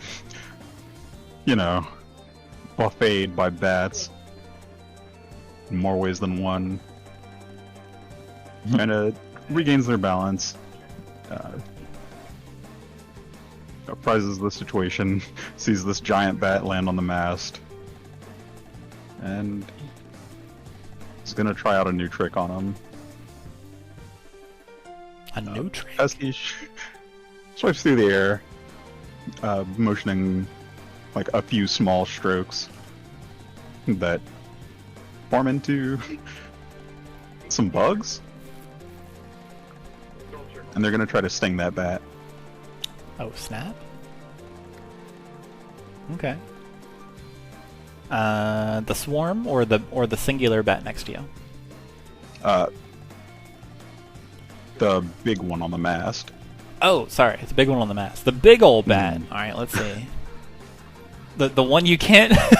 it's right there. Can't miss it. 3. Yeah, they get it. Nice. All right. Yeah.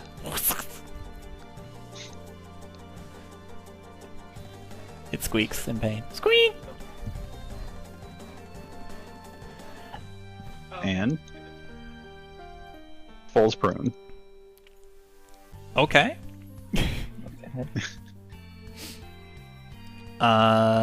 Yeah, sure. It clatters to the deck, wings flopping everywhere.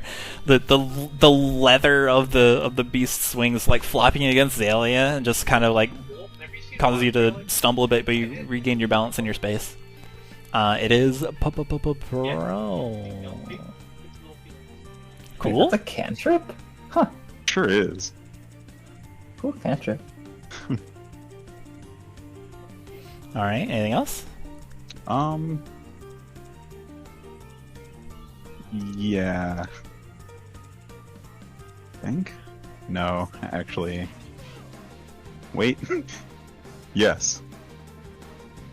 Pastiche is going to also reach out for the small bat and try to bite its head off. Let's go. Let's go.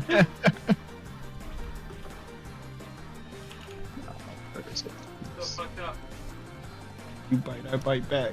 Take a whoa. Okay, 16 hits. Yeah, you eat this thing. You sure roll me damage. It's gone. Plus your strength mod. Oh, we don't have one.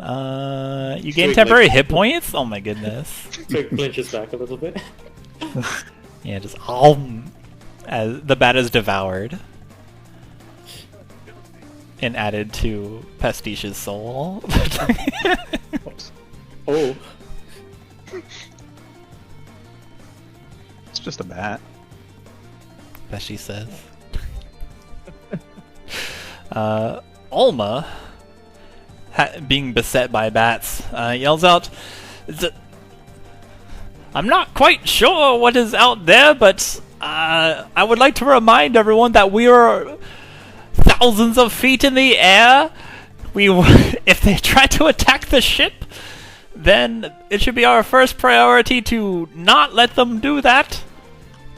And Alma Sonoma is going to peck at the bat. Let's go. Let's go. Oh my goodness, let's go. He's done so. Goodbye, bat. Bird. Superior. The bird is superior. And this, Alma Sonoma grips the helm with his talons as another shadow comes out. Comes out of the clouds and the wind and the rain. You hear, "Good idea. I wasn't talking to you." And a huge looming shadow rips through the main sail of the canvas and lands next to what you call it, the Viravalge and Elena. This thing it's this hulking thing the size of the giant bat, but it seems more misty, more shadowy, and definitely scarier as it lands and lets out a mighty shriek. I need everybody to make a Constitution saving throw. I'm just going to roll 1 for all the NPCs.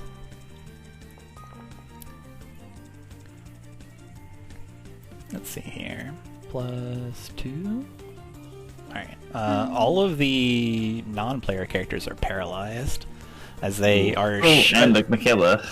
as they are shaken from the ear-splitting shriek that this thing lets out. Just ring. And then goes to fly up.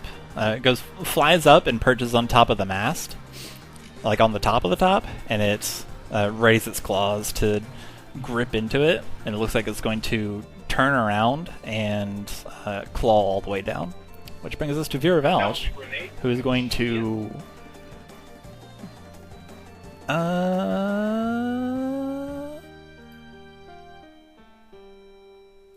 do a Dragonborn thing. He's going to fire breath the swarm right next to him. I regret to inform him. Let's see, 25. That's still big damage, even halved. I know, I'm sorry. No, it's okay, don't apologize.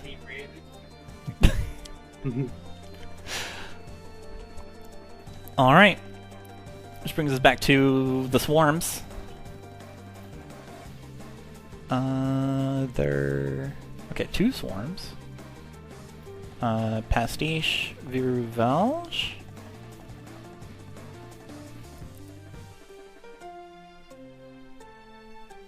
And then Chuman, Twig. Nope. Did anybody get hit instead of Viruvalge? It would have advantage against me because I'm paralyzed. Oh, that's correct. We're gonna do it again.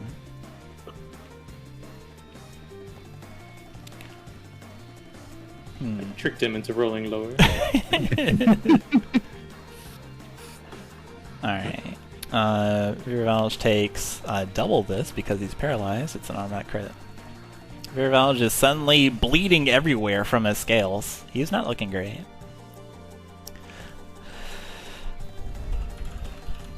Let's see here. And then another hail of spikes hit the deck.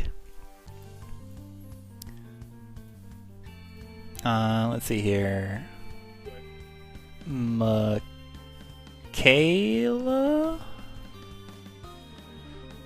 Pastiche? Twig? And Xalia. Crit on an automatic crit. I hate them. Let's see. This is Makayla's damage, Twig's damage, and Xalia, does a 23 hit you? Or do you have something? Yes. Okay. Xalia's damage. I'm dying, guys. I'm out of the fight. You're gonna have to take. What was you? Let's see. That was 1, 2. Paralysis doesn't like go away when you get hit, right? No. It's there. Okay. Let's see here. The silhouette around the ship flies up and then makes itself known by landing on the stern. The beast crashes into the vessel, rocking the ship towards its weight. It's borne on the wings of a desert wyvern. A hooked, segmented scorpion tail curves above it. It raises its maned head to reveal an enlarged human face with a fanged maw, and it roars, shaking the deck. Looks like some intrepid adventurers are looking for a swift end. Come, I'll feast on your flesh.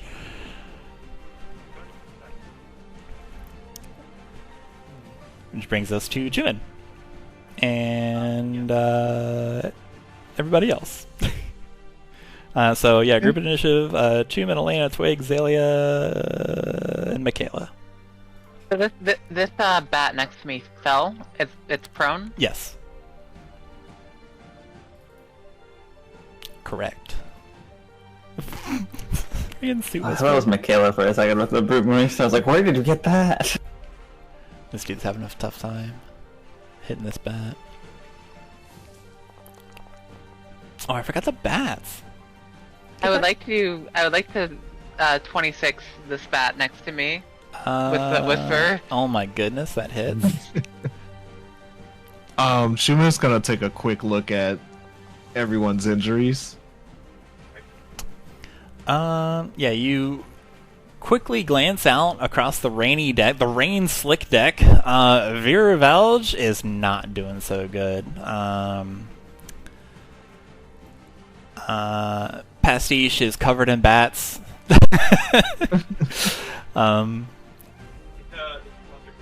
Makayla's having a tough time holding her head and like trying to regain her balance. The dude next to you is losing a duel with a single bat. Okay. 14, Going 12. to see Vouch get demolished by a swarm of bats, and is going to cast a healing spirit directly on top of him. Very benevolent of you. Xalia, roll 44. Okay. Okay. It takes 4 Necron. No, wait. Sorry, that's not how So Whisper works. Like the essence of this bat seethes out of of the puncture wound where you stab it. It is still alive, but just barely. Unfortunate. Oh well, those are some bad damage rolls. Let's see. Oh yeah, healing spirit, cool. What does your healing spirit look like? Give me a second. Get some Alright. water. Let's see here. The punchy dude punches another bat. Oh yeah. Grabs it. Grabs it, then punches it, and then throws it overboard. Let's go. Sees the big old bat, and then let's see here. Runs up, does a jump, over Chuman as he flings the healing spirit out, and then comes down fist first. Oh yeah, that 24 hits. This giant bat is on its last wings. Okay. Alright, the healing spirit is Misty Phoenix. And it uses the wings to kind of like hug around Vouch.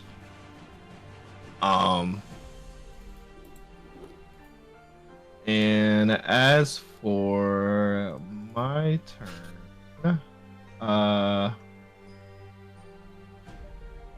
Human is going to grab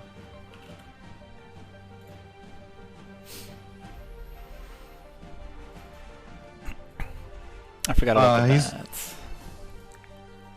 So real quick, if a 3 hits nobody, don't worry, it's good.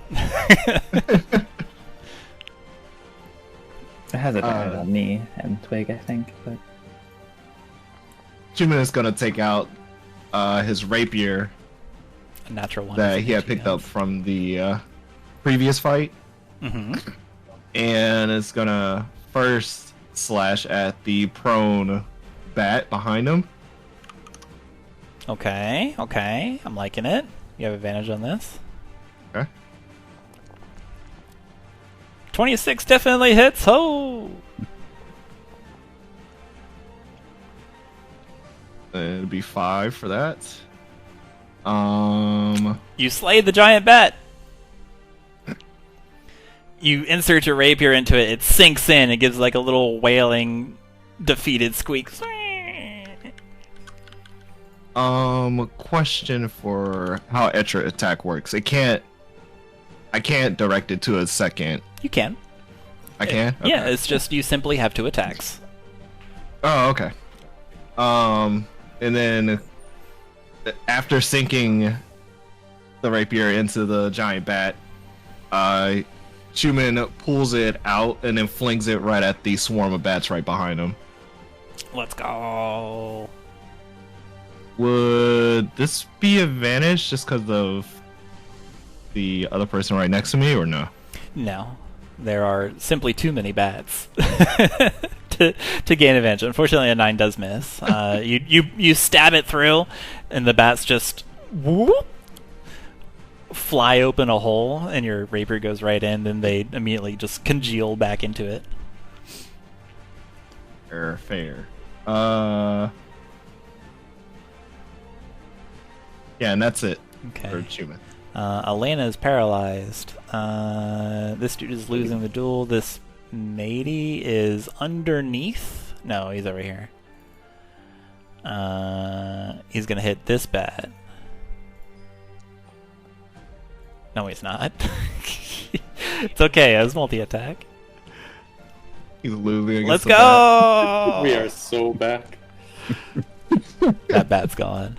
Then he, after defeating the tiny bat, he looks at the giant bat on the ground, and then he looks up at the huge, smoky, or huge like abyss-colored bat with smoke curling around its wings.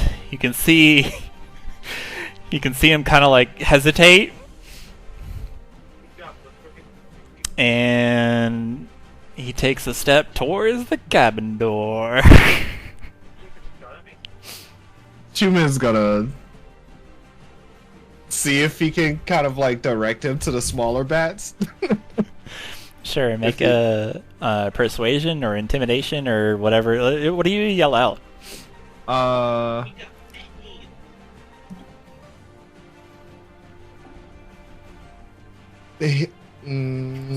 Chuman would say, quickly take care of the small ones. Leave the rest to us. He looks at you. Yeah, right. I'm so bad. And let the big one run all over me. I don't think so.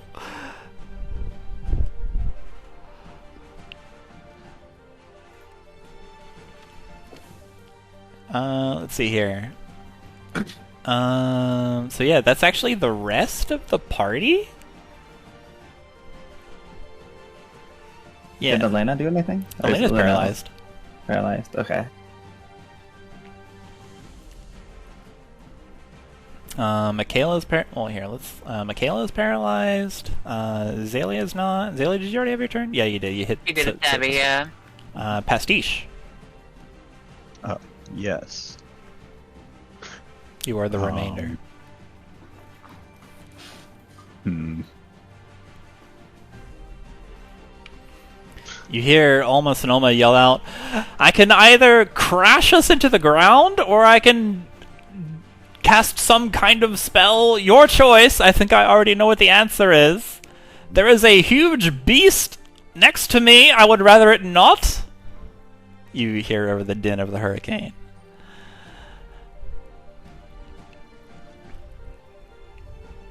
Help! Alma spends his turn driving. This person here is dead already, right? They're hella dead. Okay. There's like a bat still hanging around on its corpse, blood on its face.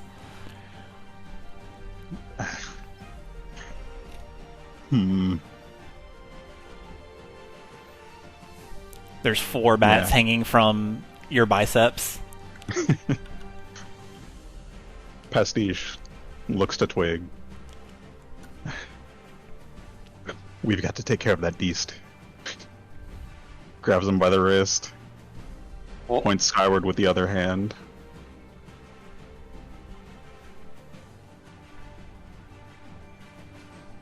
And vanishes. Twig is like just shaking off the paralysis as this is happening. Just like, huh? And then disappears. Okay. So all these nerds need to do a Constitution save. What's your DC? 16. Okay. The one nearest you succeeds. The one far away from you fails. Sheesh, that's the damage numbers. You're rolling d10s? Yeah, that actually still... You get both of them. Cool. And then... Tell me about the Tonitrus that defeats the swarm of bats, the veritable blender of wings and fang. Yeah, as Pastiche points towards the air, there's sort of like a loud screech. Could be mistaken as a lightning bolt striking the ship. As a bolt strikes outward, but not toward the ship. Pastiche and Twig disappear within the bolt and reappear next to Almost Noma. Yes, excellent.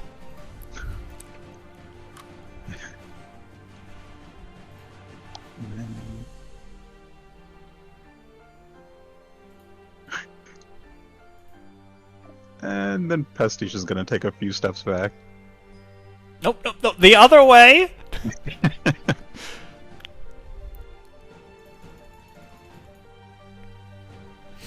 Okay. Let's see.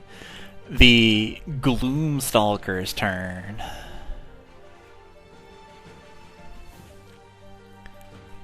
I'll get your bracers. Sorry.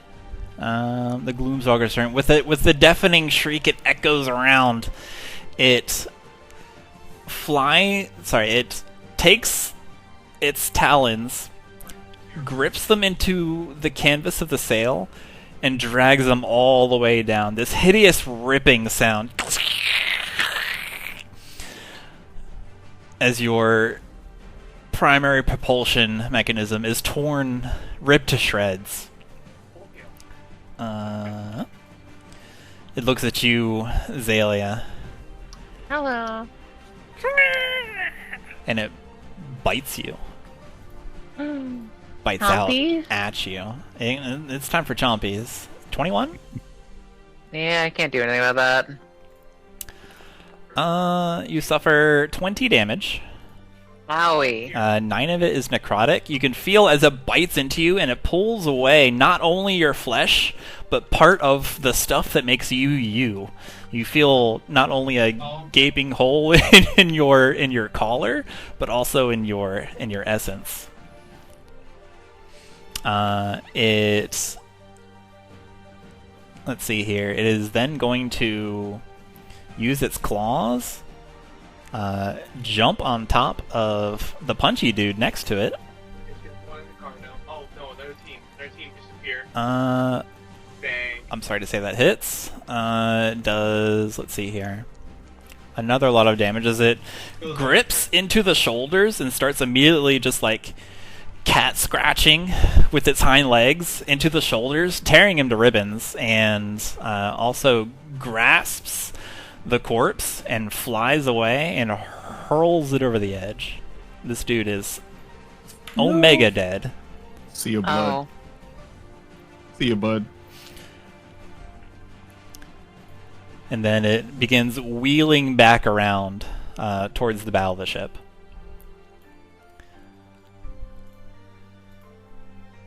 Viravalge is paralyzed, and you can only watch in terror as he is healed by 1d6. will you roll your healing, Chuman? 3d6, actually. 3d6? Pardon me? Yep. That is 2. It did not update it. We do 6. Yeah, roll another one.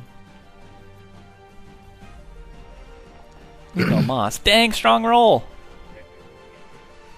As the apparition of the phoenix curls its wings over Viravalge and briefly protects him, there's a burst of orange light, and Viravalge's wounds are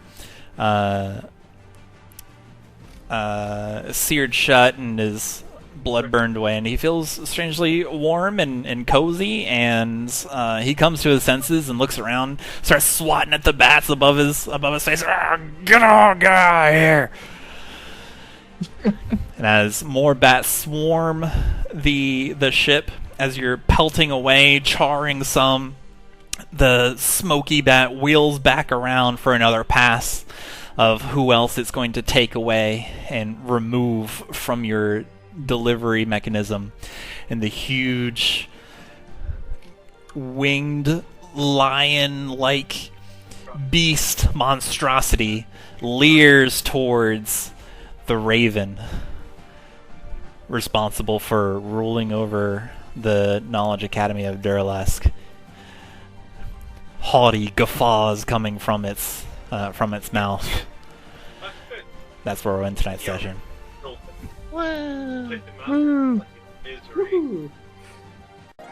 Previously on Souls and Storms. Each of you sorted out your affairs and prepared yourselves for the journey ahead. Pastiche, Twig, and Xalia worked together to get the Dragonborn Vira Valge back on the construction team in order to lower the amount of time it would take to finish. While Chuman trained himself and sought a powerful item, while Makayla reunited with Elena Moonstrider and apprised Lady Zozare Raincaller of the situation, everyone pitching in, the new gliding vessel that would bear you to the southern unknown was completed. Launching through the air, gliding upon the breeze, beholding the skyscape and the myriad floating landmasses, skyfish, and keeping track of the landmarks below you, you soon arrived at the grey mist slowly encroaching upon the desert of Khorzaire.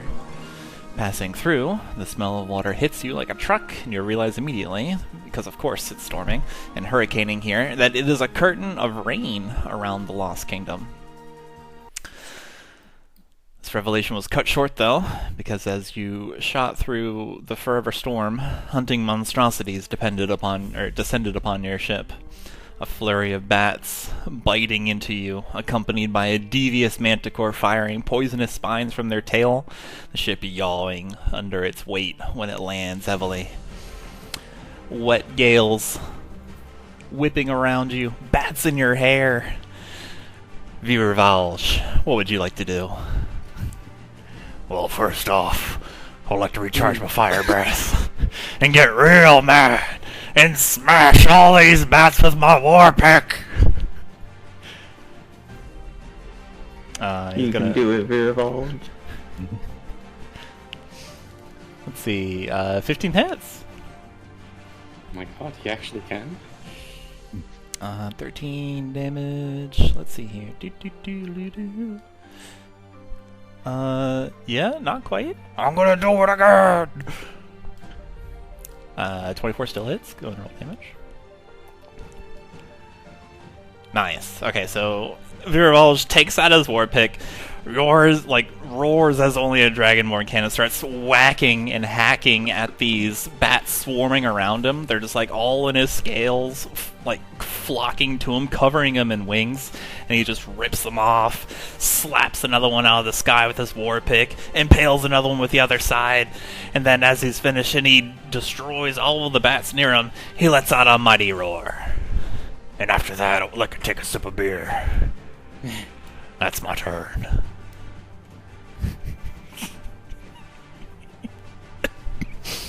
What? All the bats, all the tiny bats around, bite into you as they go. Wow, no, they don't. Just kidding. Let's see here. The Manticore cracks its whippy tail.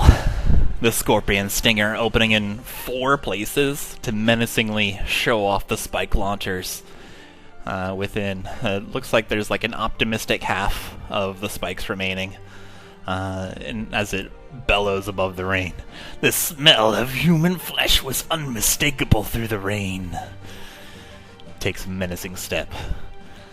Usually this treat wanders in from the ground, but you've delivered this delicacy to me on a wooden platter. He lunges toward the human matey and slams a heavy lion paw at him, pulling him up to bite. Hiya. A 14 unfortunately hits this guy. He gets clawed and bitten. Ooh. Get out here. 9 plus. That is unfortunate. That's unfortunately more HP than he had remaining.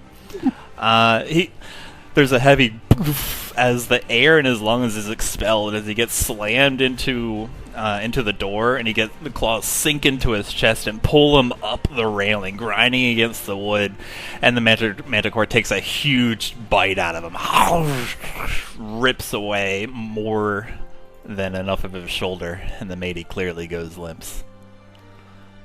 He's dead as F. Then, not finished, Manticore whips its head to the other human that is near. And its scorpion stinger tail lashes out towards Elena. Let's see here. It does bounce off the Manticore, not prepared for the armor that Elena's wearing underneath her traveling garb. Does not pierce her, but that was scary. Chuman. Chuman, Twig, Xalia, and Makayla.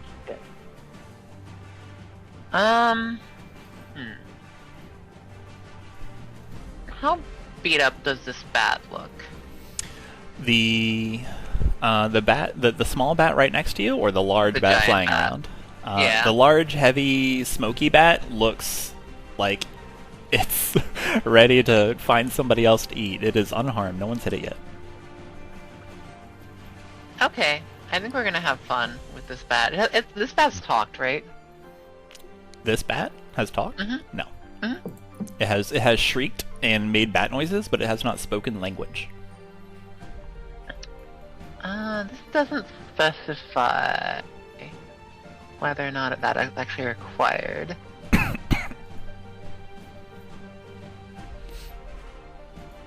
Oh, I have an idea. Never mind. I have a better idea. Okay. What's going on? It's gonna be put directly in front of the ship. Let's see here. 20-foot radius sphere of crushing force forms at a point you can see within range and tugs the creatures there. Each creature must make a Constitution saving throw. Let's go do that. On a failed save, it rolled a 6. So, yeah, it's going to take that much damage A bajillion gravity damage. Ah, and be yanked directly in front of the ship. Okay. As close to the center as possible. 20. Okay, yes. I hope it gets impaled. Alright, we'll find out.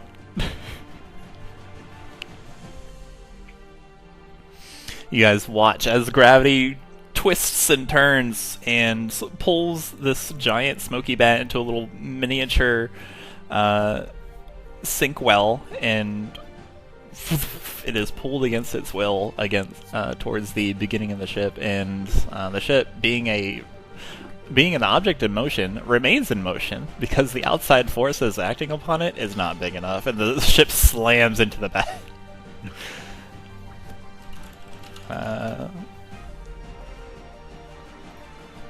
It'll take some more damage from that. Elena pulls out her maul, taking a step back away from the tail and whacks against the small bat next to her in viewer Velge. Bonks it. Squee!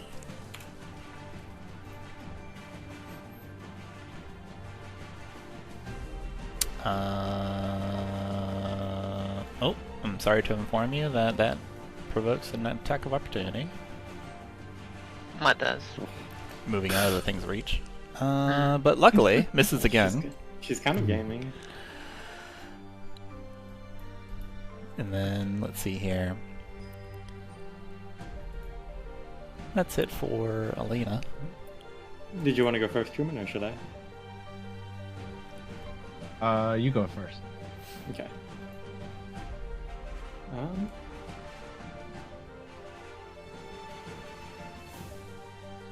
I think Twig's just gonna step up next to Alma and just reach into his bag and quickly toss out a trio of daggers to start rotating around him. Okay. Zip, zip, zip, zip, zip.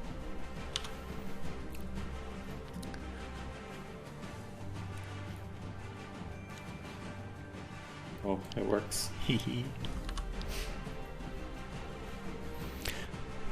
The daggers spiral around you. You've created a miniature storm of your own. A cloud, even. That should be it for me. Okay. First off, I want to move my Wildfire Spirit on top of Xalia. And being burninated? Seems Yeah. Also, I actually don't know. Lightly roasted. so. Okay. Where is it? Above Xalia? It's currently on top of Viravouch, and I want to move it to Xalia. Oh, your healing spirit. You said wildfire spirit. We were all like, what? You did say wildfire spirit. I'm sorry. I thought you were lighting me on fire. Alright. That can be arranged. It is still fire, fiery persuasion. But It's it's cold.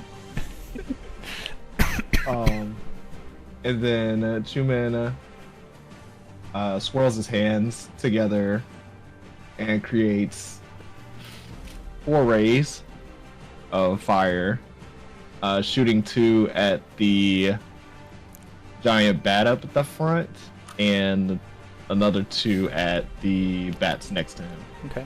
Go and roll healing for the healing spirit. This is technically all the start of your turns. Alright. We're just in a little timey-wimey ball now. 6. Cool, you heal that much. And Then go ahead and make your attack rolls against the Gloomstalker and the Manticore. Or whoever. Unfortunately, a natural one does not hit. It smashes that's into the first ray towards the bat. Yeah, it smashes into the bow of the ship and has like a little scorch mark. Oh no! Oh no! This one's against the Manticore? The bat. Okay. The giant bat in the front. Okay, yeah. Scorch marks across the bow. And then the last 2 are the bats next to Chuman. Okay, 21 hits. 17 also hits. Okay. 7 and 11. Nice. Fire damage. Scrack, scrack. You blow up like more than half the cloud of bats, all swirling around and swarming. That's it for Chuman. Okay. Dun, dun, dun, dun. Humanity. The bosun is going to take a deep breath, find their center, and then try to finally hit this bat that he's been dueling. Holy crap, he hit, alright. Let's go. I got you now. Holy shit. Darn flying mouse. He slaps it off the boat. Out the fuck out. Home run. Which brings us to this one of bats. Having been burnt and blown up, it's going to occupy Chuman's space and eat him. Not our Chuman, we need that. Where'd he go? 12? He's been consumed. One of the bats 15. now. Does 15 hit you? 15 hit. Yes. Okay. Chip, chip, chip, chip, chip, chip, chip, chip, chip. Take 3 damage from the bats nipping at your cheek, at your fingers, at your fiery digits. Which brings us to Makayla. Oh yeah, I need a concentration check for Healing Spirit. Oh wait, didn't cast the 2 level spells, right? Whatever. I think the healing spirit was already up. Healing Spirit was Oh, already right. up. It was on Viravouch. Yeah. Okay. You maintain concentration. The Easy. Healing Spirit is still up. Okay, which brings us to Makayla and Pastiche. Alma looks really focused on piloting the ship, which is impressive considering there is a very giant beast right next to him. Good for him. That's concentration. Do you have something you want to do first, Pastiche? You can go ahead. Alright. Makayla sort of takes stock of what's happening. Two giant foes on like both sides of the ship. Takes a deep breath and does a kind of like sort of traces a circle around her with her staff, and then says, "I call upon the wake," and suddenly a sort of dark clouds sort of apparate around her and sort of start shooting out 4 towards the manticore and then 4 towards the other giant bat, as these like maelstroms of vultures that are just like, you can't really tell where one vulture begins and another ends in these medium spaces, but they're just kind of like chaotic little medium, I guess, clouds of beak, talon, and feathers as they apparate into existence. As Makayla casts conjure animals and summons 4 1d4 or 1/4 CR creatures. There's so many birds around this manticore right now. There are many birds. Let me roll all their initiatives.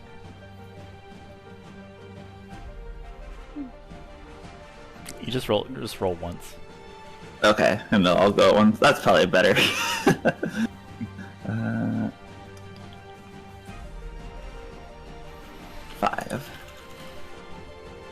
So we go at 7.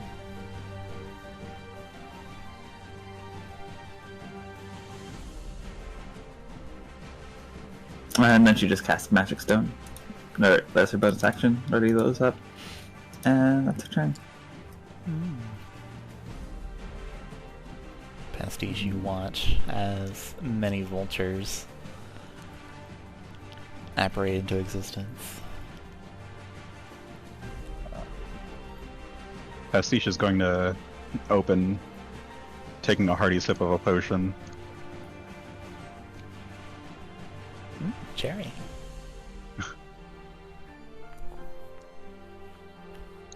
All right. Nice. It really was cherry. Max roll. Yeah, this is like it's magical. So most of the time they taste like this like artificial magical cherry, but no, this is the real deal. You got the premium one. And then Pastiche is going to follow up Chuman's trick and raise an arm into the sky. Shoot a few rays out of that. Oh, pew pew pew. Wait, I think I did that wrong.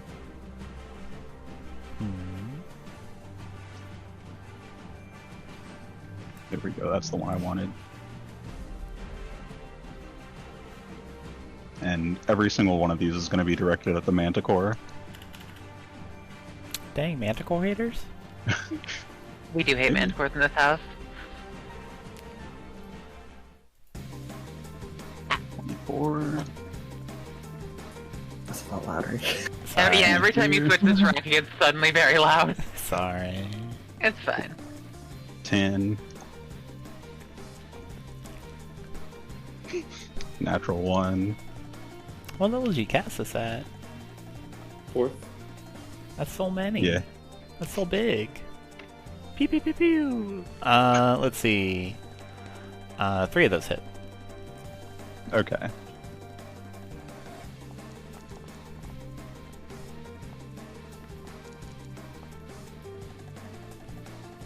Manticore takes a solid 16 fire damage. Nice. Pew, piff, buff, poof. The fire whizzes through the rain, impacting into its lion-like fur, just missing the vultures circling around it. Manticore kind of laughs it off. I know denizens love deals, so I'll make you one if you'll stop pestering me. Let me eat these delicious, tasty, human snacks. And in return, I'll let you fly around the storm like my personal sushi conveyor belt.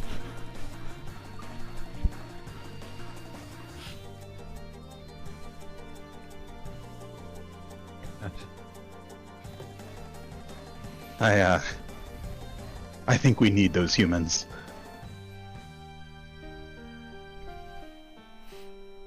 The matey slides slowly down like a bloody trail on the ground that he's already eaten. Mm-hmm. Alright, is that... you want to move or stay there? No, we'll stay posted up here. Okay. The Gloomstalker. Let's see here. How many do we have of these? It's going to bite and rip and tear.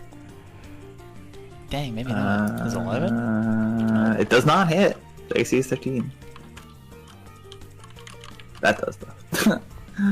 Let's do. Hiya! Screak! Scrack! Oh my gosh. Which two are you killing? The one's in front of it. Okay. Or, sorry, the one's to the west of it. Is it still getting rammed by the fucking Can you delete ship? those two then? Yeah, it is. Good. They have 11 HP. Let's So. see. It wants to get rid of these, and then it wheels off. Well, they both get attack of ops, so... Oop. Boop. Wait, these are at advantage. Actually, These attack hang on. tactics. Hang on just a second. Before Yeah? you do your attack of opportunity, the vultures whirling around it are suddenly confounded as there is a massive poof and whirl and spiral of smoke in the front of the ship, and suddenly, Xalia, That's me. out of the shadows in the gloom of the storm, appears a very large bat. Oh my god. Fuck. It shrieks down right in front of your face, but it doesn't do the shriek, you know. Uh-huh. He's gonna yell back at it. There is the rest of the boat watches on and listens on as there is a shouting match above the hurricane of bat shrieks. Yeah. Bat shrieks and vulture just screeching. It's a mess. Mess of birds right now. As the two east vultures will sort of chase after the Gloomstalker, and those two are going to attack. Boop, boop. These are alright. That's one roll, so that's a 19, and then the other one at advantage. 19. So That two hits. 19s. Do they hit? Alright, Yeah. it's 2 hits. Boop. Boop. And then it's gonna need. This is a creature, right? It is a creature. So DC 11 strength, which is probably a make, but you know, but maybe knocked prone. Saving throw? Yes, please. 2, because it got hit twice, or? I guess, yeah. Each one procs this. Oh my god, Oh a my one. god. That was And the none of only one thing that is could have failed. literally cool. Alright. It is prone. We'll put it on the ground because it poofed right in front of Xalia on Mhm. the deck of the ship. Alright, It and was then not flying at the moment. yeah. Oh, before any of this would have happened, Makayla would have commanded them verbally. Let's say, like, I guess in response to the Manticore, let's just rend them with beak and claw, or beak and talon, and they would all just start attacking. Oops. The Manticore as well. So it's gonna do this 4 times. Each at advantage because they all have back tactics. Does a 21 hit? A 21 hits. Guessing 11 does not. No. For 8 damage. All And right. it means to make, if it is a creature, It's a DC 11 saving throw. Does it roll a 1? it's technically a creature. 9. Oh, it doesn't have any. It's not It's a bad. very low strength saving throw. It's Max Pro. All right. Nice. Dang! Imagine just getting like shoved over like on the ground, It's just By actually a vulture. like a maelstrom. caught up Vulture. in the whirlwind of beaks. It is surprised and it takes like a couple steps back. It loses its footing in the rain and poof, bottoms on the ground. That is the like the vulture's turn. That was a pretty good turn. Yeah, pretty nice. Turns out DC 1/4 wolves are pretty good. Viravalge rushes towards the small bat. I'm gonna take this one down to size. Watch out! There's a bunch of vultures on the ship suddenly. Those are mine. Do not kill them. All right, you can have them. Yeah, 14 hits. Viravalge claims another bat. Let's go. Let's see. He can attack more than once. So he runs over, finishes his move, and he's gonna attack the big smoky bat, the Gloomstalker. 23 hits. Let's go. I'm feeling confident with a burn, man. go, 17 man. damage. Wait, I'm pretty sure. Nope. Bong. Slams his pick into it and pulls it back. Let's see here. The Manticore. Now we come to the Manticore's turn.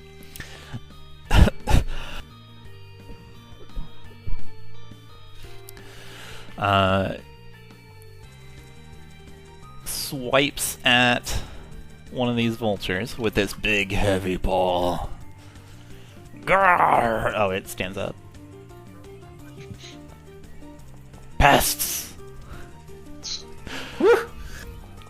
One of them is just Obliterates it. And then leaps away from them, landing with a crunch next to Pastiche as it breaks half of the railing where the helm leads down to the rest of the deck. It's regular movement. Yep. Okay. Twig will take an opportunity attack for that then. Okay. After You'll this. be at advantage because I had a wake flanking it for you. Oh, thank you. I don't know why I posted this 3 times. I thought it hit like 3 times.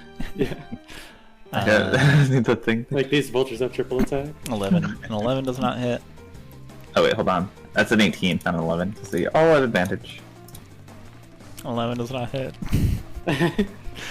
So 18, 11, and 14. So A 14 does not hit. But an 18 does.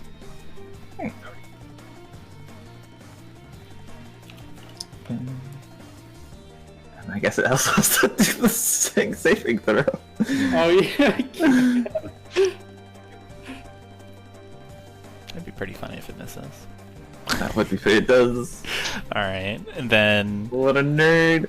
after it lands next to you, like One of these is just gone. a beak pulls rid at of this its tail, and Pastiche, you see it actually crash into the stairs, taking a tumble right in front of you. There's stairs going everywhere. Bits of splinter go bash against you, and it gets up and rights itself.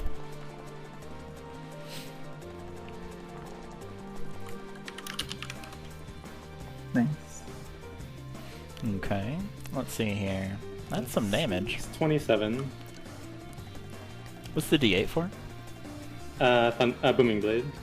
Because I Oh. can use Warcaster to cast it as a reaction. Nice. Cool. Pastiche. In addition to all this, there's a little localized snap of thunder as the beast gets up.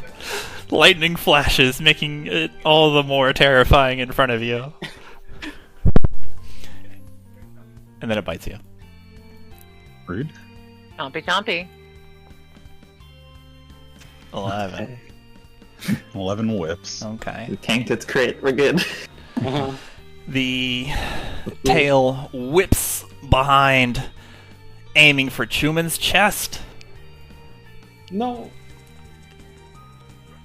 Ooh, 23. Oh, that's where he keeps his heart. He needs that. You got anything against 23?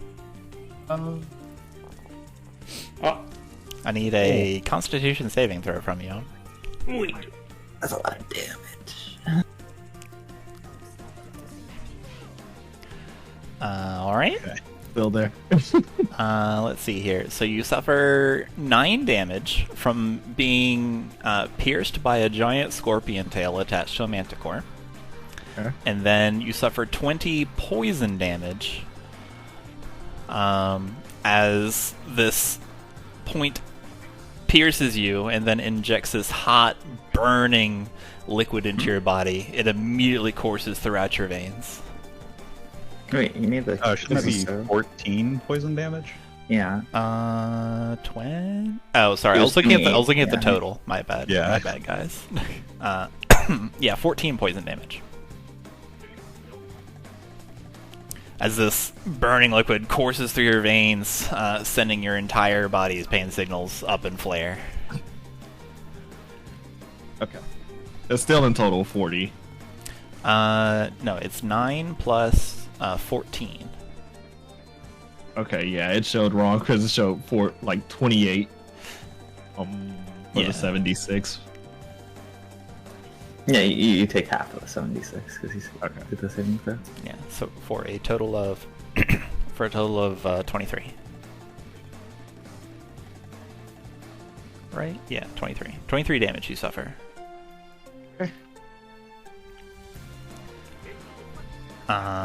Let's see here. Yep, concentration. And let's see here.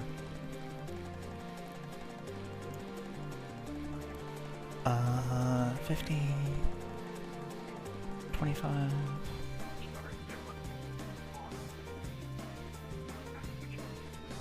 Okay, it can't move anymore after that. That's all of its movement left, and yeah, go ahead and give me a concentration saving throw, Chuman, for healing spirit.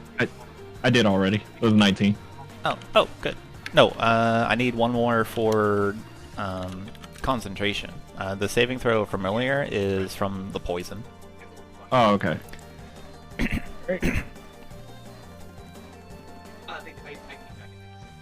Maintain concentration on the healing spirit. Still there. Let's see here. Manticore looks around. I can't wait to taste you. Looking at Chuman. Which brings us to your turn. Along with Elena, Twig, and Xalia. Xalia, you heal. Lay into him, fellas. How badly fucked up is this? Is this the same one that was stuck on the prow for a bit? Yes, it is. How?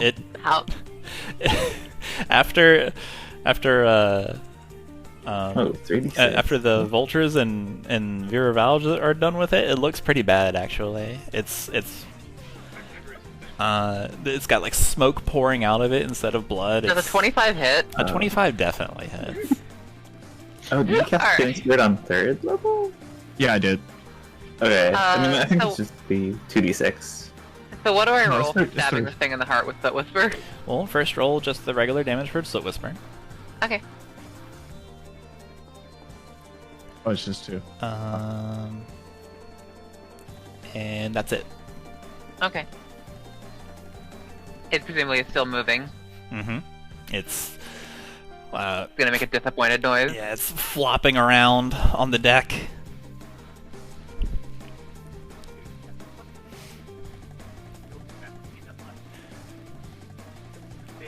Elena comes out of nowhere and goes to whack it with her big stick. Her big bonk. She gets 2 of these. Both of those hit. Nice. We rolled the same number. It's looking real bad, guys. It's got like bonks, bruises, smoke pouring out of it where it got stabbed by Slit Whisper and the war pick.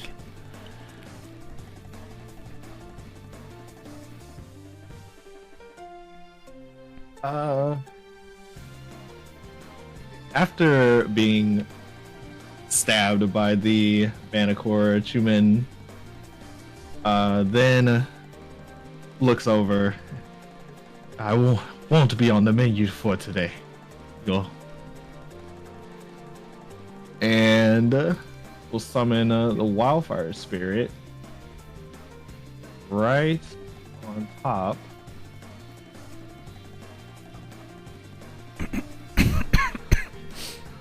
Right on between. top. Well, right next. I was gonna say right on top, but kind of like the Wildfire Spirit is like circling around Chuman, Okay. but So it's going right here. yeah. Alright. May I recommend? I guess Chuman would be like above, right? Like there's also like height difference, so it's not 10 feet. Technically more, right? No, it's like slightly hovering, so but not then like I'd enough for it to be over. If I may. You take 1d4 psychic damage, Makayla. Sorry.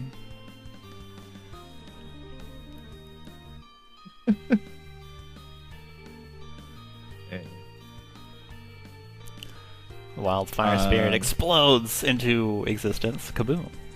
Yep. So both the bats and the Manticore need to do Dexterity Slow. Alright. So does Pastiche. Yeah.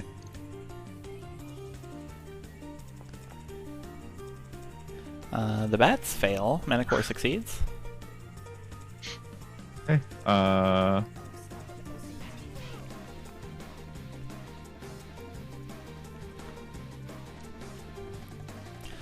They Let's see take 3. here. Oh, there is 1 bat left out of the entire swarm.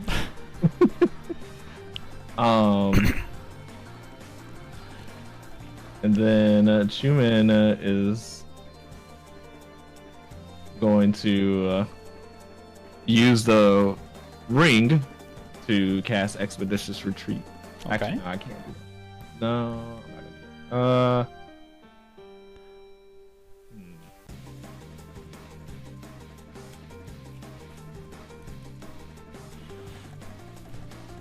Actually, he'll move the Healing Spirit on top of himself.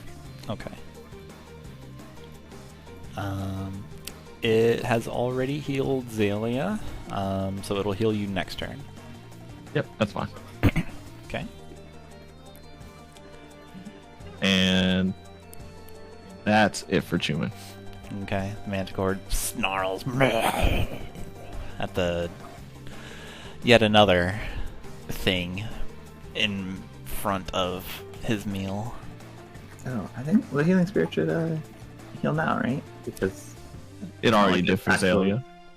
Is it a once per round? Oh, I thought it was is it just like once the per first round? time Let's take a a look. creature enters it. And you entered it. Let's take a look real quick. Until this event ends, whenever you do have a maximum number It of starts times his you can turn heal. there. Is it once? Oh no, maybe it is once per round. I forgot. It's either someone moves into the space or it starts the turn. Okay. Yeah, so not quite yet. Moving the thing into somebody's space doesn't count as the thing moving into the space. Mm-hmm. Yeah. Sure. Right. Yes. Yes. Because otherwise we could just like do we could Yeah. just start doing laps with Little Moonbeam. flyby, yeah. Twig's gonna squeeze past Alma and make like a running jump off the wheel of the ship. Cool. And just try to jump at the Manticore Jambia first.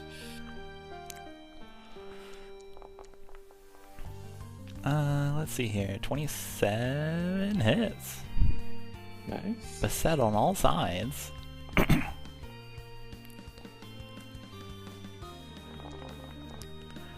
Yikes!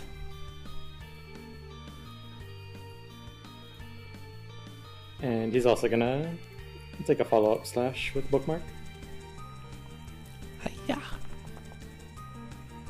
24 hits. Oh, Double that should just be 1 damage. Uno. Yeah. Okay, sure. Yeah, because it's your offhand. Yeah. Alright. He's bleeding a lot. There's like tears in the Manticore's wings now. But by golly, that Scorpion Stinger do be a dripping with poison.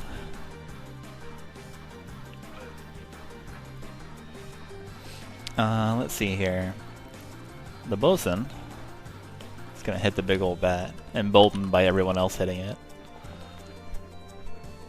I believe in you, Bosun. You can do it. He got him. Bonk. I knew I was right to believe in you, Bosun. Holy crap! It explodes in a smoke. The big old bat's dead. Oh my god. He just finally had to hit the small bat. I did it. He guffaws. Ha ha ha ha. The singular bat next to Chuman bites him. 15? 15 hits. You take 1 damage from 1 bat. Ow. Cheap, cheap. Exactly one bat. Yeah, it like nips your Real earlobe. concentration check. Yep. Still there. Alright. Let's see. At the end of all this's turn, the Manticore snarls and leaps off the deck, beating its wings.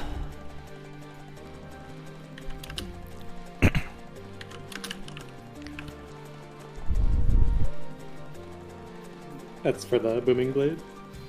Let's see here. How much HP does this dude I was have? gonna say, Oh my god, that's a thing. could have had taken opportunity. Let's see. Yeah, it does. You can take an opportunity attack.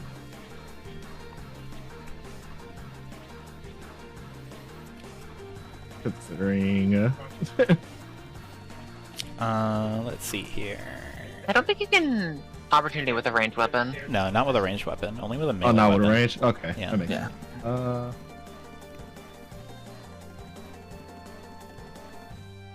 Also makes sense. Do you have an opportunity? Wait, does opportunity refresh it start a round or start a turn? It's when you get a turn.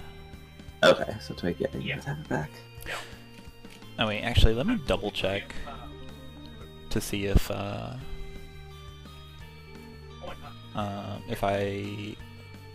made that a different rule or not. Hang on.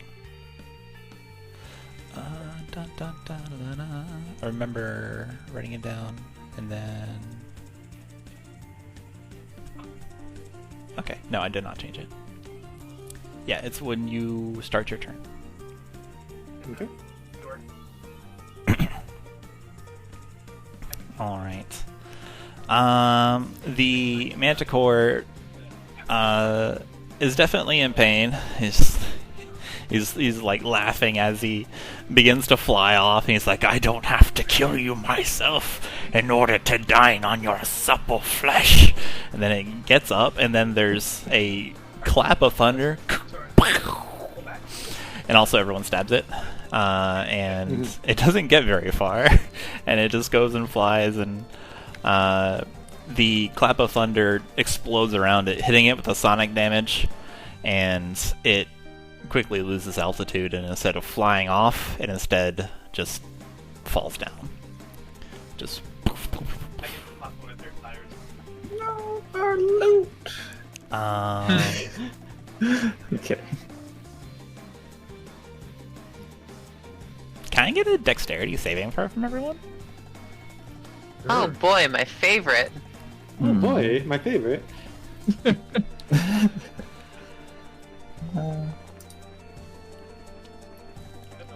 Is this to be knocked prone? Yeah.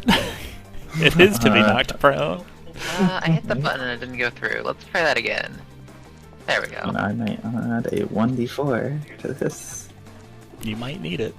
We've got a 1. Okay. The DC is 15. Nice. Because the Manticore leapt up, and we already knew it was very heavy. When you guys killed it, it slammed back into the boat. And to your horror, the ship rocks hard and tilts. If you succeeded, you just slide 10 feet towards the starboard side. If you fail, I need an acrobatics check because you're going over. Can I make an alternate suggestion? What would you like? I would like to make an this alternate suggestion.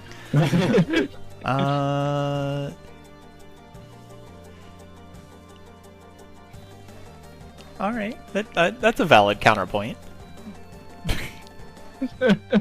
Let's see. Thank you. Are you casting that on yourself? Yes. Only yourself? Yes. Okay.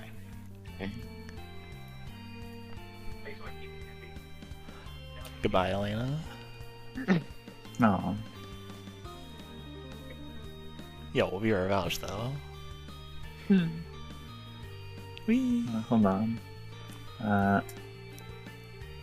Elena sent flying. Okay, like, can I choose to fail? Yeah, what you got? You see Elena like slip on her footing, and the bosun falls over, and she looks like she's about to be next. Alright. Elena shrieks, "Ah!" Yeah. I can still do an action, or like, If it's cool enough. what am I allowed to do right now? If it's cool enough, you can do whatever you want. Alright. You guys are not fighting anymore. You're definitely fighting, but you're not fighting the Manticore anymore. I was gonna say, what can I do after failing the dexterity save then?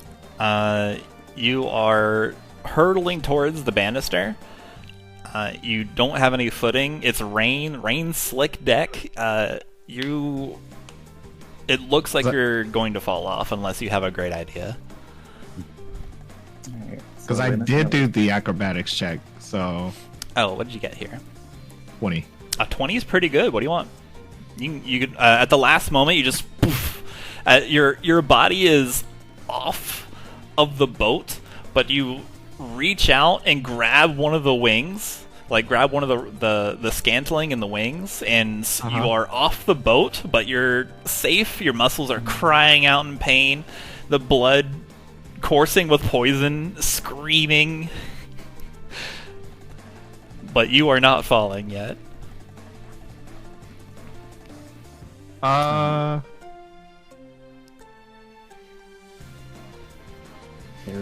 The bosun is wailing. Oh, I almost. Makayla would like leap off the ship. Elena's going to. Like sprint and then leap off the ship after them. And as this is happening, all the remaining wakes would like converge, like on top of each other into one as we can delete them. Makayla recasts conjure animals, and it is now instead a giant vulture, which I don't have a token for, because I didn't think I'd need it. And she yeah, did that, but a lot bigger. Large size, I think is it. Thank you. Call. As she herself, bonus action, hovers and has the bird kind of swoop up, try and catch the boatswain, and then like be underneath Elena. So try and like grab boatswain in talons and then be like under Elena to catch her. that is allowed. Make an initiative roll. Sure. Do it, but blind GM roll. Just roll it to me. Me or the vulture? You. Okay. Roll initiative. I don't know if I'm allowed to, so I'll just roll, 1d20 plus my dex. And if you have any other bonuses towards your initiative. But it looks like just +2. So I yeah. don't think I do, so. Whoops. Alright, well, I'll put that. That's not real because it wasn't private. So blind GM. Yes, please. There we go. I do not know what I rolled. Okay. You do succeed, but you have to tell. But you have to tell me how it almost doesn't work. Let's say, the vulture, like, Elena doesn't land on the vulture, and so it continues to just fly down, and so Makayla actually doesn't initiate her flying. She just lets herself fall and like skydives after her, and then like grabs her arm and then initiates her hovering to stop them in flight. Just like looks like she's like standing at an impossible angle, like upside down, like grabbing onto Elena's arm. Elena, wide-eyed, rain-slick hair, rain-soaked with. Rain-slick hair, or rain-soaked is the word I'm looking for. Like desperately hanging on, just shrieking. Hang on, I have you. The rest of you crammed against the banister, except for Xalia. The ship tilts, and you realize that the Manticore has fallen and broken part of the wing in its crash, scantling going everywhere. It has, as you collect yourselves, it has now become painfully apparent that with part of the wing gone and the mainsail ripped from the Gloomstalker earlier, you are rapidly losing altitude. Alma Sonoma yells above the din of the thunder, "I could keep this straight, but if you're going to do something constructive, you best do it now!"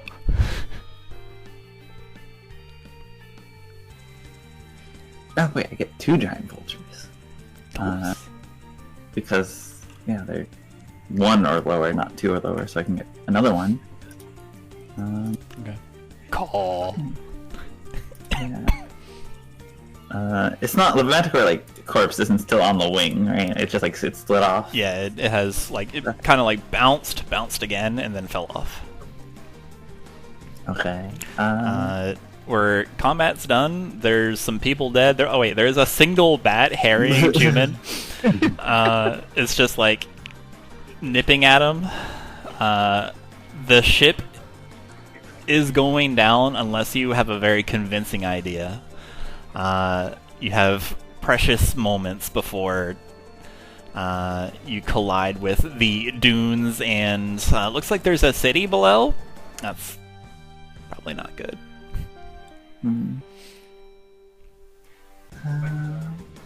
So go ahead and get this away. Yeah. Just use the rest of the healing spirit. Okay.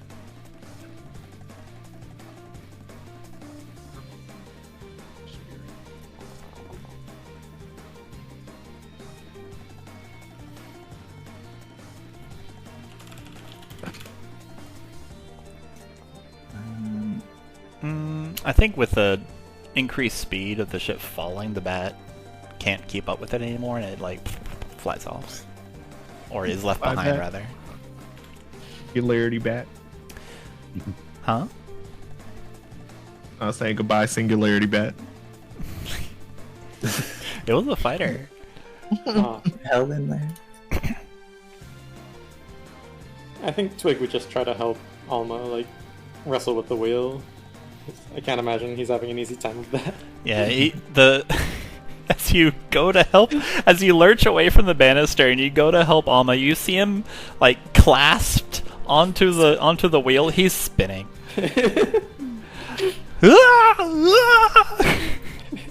Make an intelligence check. Intelligence check, you said? Yes. Piloting vehicles is an intelligence check. Okay. Yeah, you run over and you grab the wheel. Alma like flies off of it from the from the circular force, then flaps back on. Thank you. Are you okay? I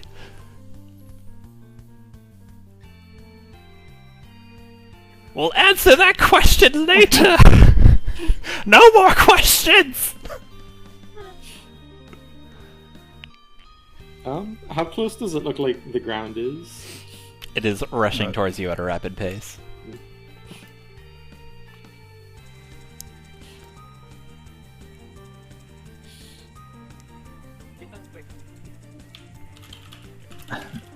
Both wings are down, like both sides. Mainly your wings? starboard side. Your main sail is ripped. Huge gashed lines torn through it all the way down. Your left wing is okay, but your right wing is pretty trash because something heavy fell on it. Okay. Accel would shout over the storm to Chuman. Is this something you could mend? Not even close. Damage like this can't be done with men. I could Ever's black tentacles it. Oh my god, you're so fucking foil. Elaborate. How that would help. You see Xalia suddenly deep in thought. Oh no. See minor illusions, some tentacles over the wing. Just kind of like the image of it, the minor illusions moving along, showing it in like, you know, down the length, head tilt.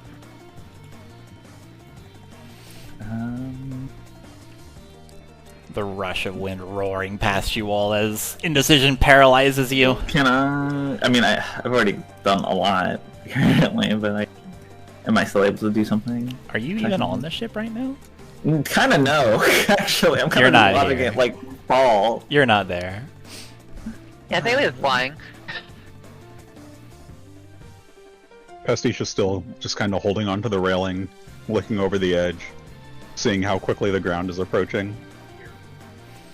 Whoosh. I'd Rushing. probably send the second vulture down at the ship to try and like. Pastiche. You take Actually, care of the probably rest. send both of them. The rest? The rest of what? Everyone else on board. I'm sorry, Chuman. I only came prepared to take care of myself in a situation like this. What about the tentacle thing? It's better than hitting the ground. Xalia? One moment, I reset Firefox to try to fix something. Oh, okay.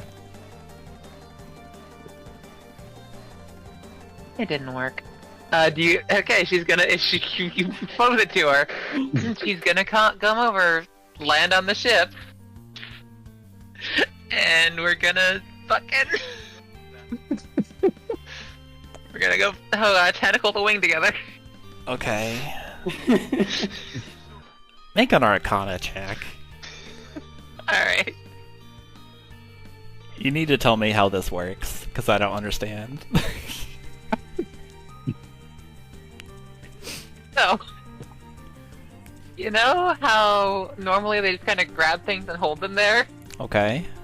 They're grabbing the wing and holding it in place. I see. Okay. Yeah, the Like, wing is how kind of it like should be. it's broken off, but it's like still hanging together, like it hasn't completely removed itself. Yeah. It's just like it's bent really bad, and the tentacles are pulling it back and then holding it forcefully into that. Yeah. That's good enough. Sure, that works. You guys watch as Xalia thrusts her hand forward, fingers outstretched, and apparates out of it apparates into existence these inky tentacles from the abyss as they grasp out with like whoosh sounds and pick up each of the pieces of the wing and scantling broken by the Manticore's fall and hold it forcefully back in against the wind and the rain of a Force 3 hurricane. And with Alma helped out and no longer spinning in circles around the helm, he yelps out, "There we go!" And somehow you don't effing die. due to Xalia's quick thinking of piecing the wing back together. Yeah, that congratulations. The ship creaks and plummets toward the ground, trailing like canvas and splinters, but still mostly questionably intact. The rigging of the main mast snaps like breaking bone as the main mast continues to deteriorate, raining debris on the land. It crashes dangerously close to the Raven at the wheel, who's desperately trying to keep it steady. The force of the blow like almost sends the bird reeling onto the deck.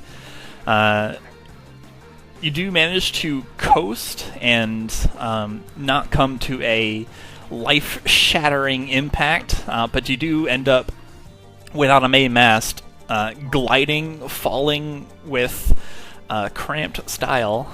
You end up smashing into a building, like you come down on its roof, bounce a bit, which causes the ship to turn a little bit more, and then it goes into another building, window first, destroying the sidewall. A cacophony of catastrophe finally groans to a halt as the forward momentum is finally spent with a final shudder of the stern seesawing into the ground. However, with the quick thinking of keeping the ship in one piece and battening down the hatches, Viravalj grabs the rigging and tries to keep something straight as best to his ability. And then everyone bracing themselves for impact. Make me a Constitution saving throw, everybody. Or Constitution or Strength. Your choice. Except for Xalia and except for Makayla, because you are flying. We are not on the ship. You are not on the ship. For what it's worth, I sent the. For what it's worth, I had to drop concentration on fly too. Tentacles. Oh yeah. So the three is actually then yeah, applied. it would be. Have the second vulture have just been like bracing people onto the ship Okay. as it like descended. Because I said I sent it onto the ship to like try and pick people up, but All right. if they fixed it, it would just kind of stand around. Okay. You guys suffer only 2 damage instead of a scary amount of what could have been. So, because of your solution, full marks. But you are all thrown from the vessel into various rooms of this destroyed house. It is dark. It is wet. It is splintery. You are all dashed everywhere on the ground, prone. The only sound after the ship has settled, and all the creaks of wood and falling noises from the house crumpling, the only sound left in your immediate area, aside from like your groans and like winces of pain and such, are maybe a sound that only Xalia and Chuman are familiar with. It sounds like hundreds, thousands of fingertips drumming on the roof above you. Yeah, that's what I mean. Okay. Me flying down after them. Do I see what's above them? It's rain. Talking to him. Okay. Oh no. I'm glad we resolved this. What would you like to do? Okay. Oh man, this is Okay, that's hard to read before. They Yeah, live I mean, resuming her flight.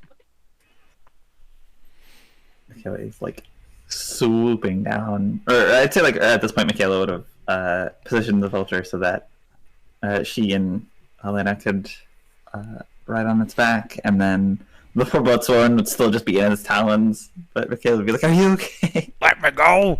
Okay, I'm caught in the beast's talons. This one is mine. Do not worry." Help! Just Don't say- eat me! I'm just a bosun. I used to be a pirate, but I'm just a bosun. I've led a new life. You gotta let me go so I can live it. It just like looks down at it and like cocks its head. Don't eat me, beast! silently. I beseech you into your goodness of your beastly heart. And I don't yeah, taste like, good. We rapidly descend after the ship to land near it. I taste like a salty sailor. You don't want that. When it gets close enough to the ground, you just get like, kind of dropped unceremoniously out of its talons. Woof. You guys hear the heavy beating of giant vulture wings outside. A giant what wings? Vulture. Vulture. Okay. I thought I heard like laser wings or something. Whoa, that'd be pretty intense. Yeah, with the rain drumming on the roof, you guys hear heavy wings beating. You know it to be the vultures as you peek outside, as Elena and Makayla land. Rest of you on the ground. What would you like to do? Is everybody okay? You hear Makayla Bailey makes a shout. little noise. Chuman kind of grunts as he slowly pushes debris off of him. Literally all of my Pastiche sort of gathers themselves, looks around whichever room they landed in, tries to get a count of other bodies in the area. Perception check for that one. I don't know, but I have a really funny idea. What's your funny idea? Still a bit dazed. Yeah, you do manage to ascertain where your companions are, but you can't directly see them. Mm-hmm. But you do you know they're around, but you're not sure where. I heard They'll kind of call out, half in response to Makayla, half just in general. It seems so. 30. Is everyone else all right? Unlock it, it's late.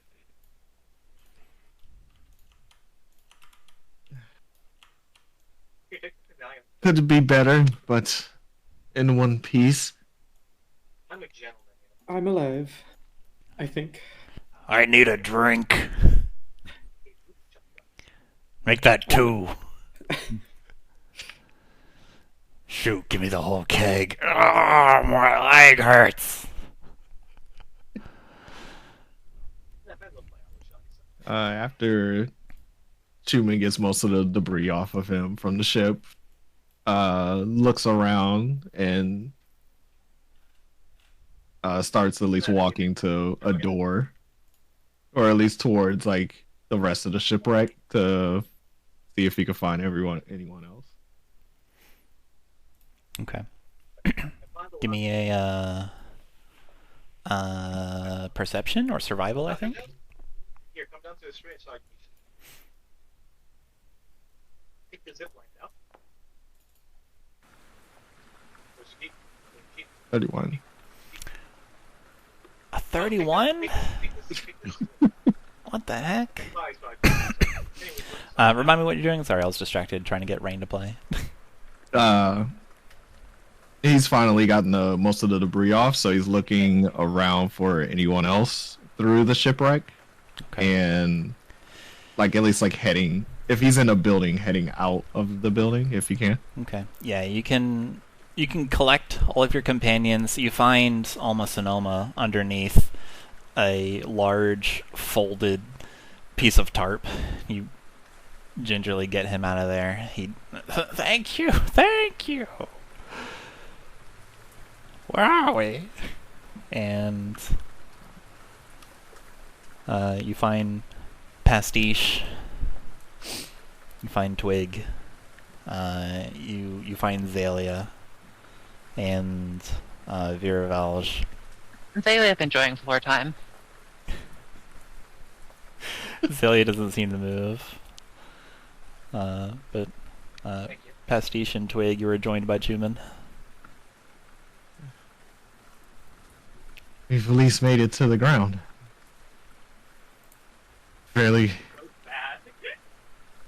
It's fairly good thinking on flying the ship in that battle.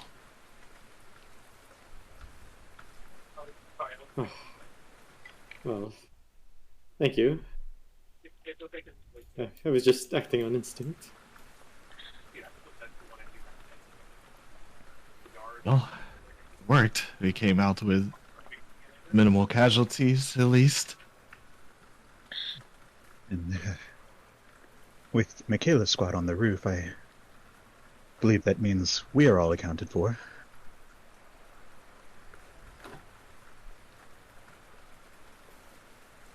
Did Makayla actually get the ones that fell over? Or Can I hear that? Yeah, you hear some talking. I believe so.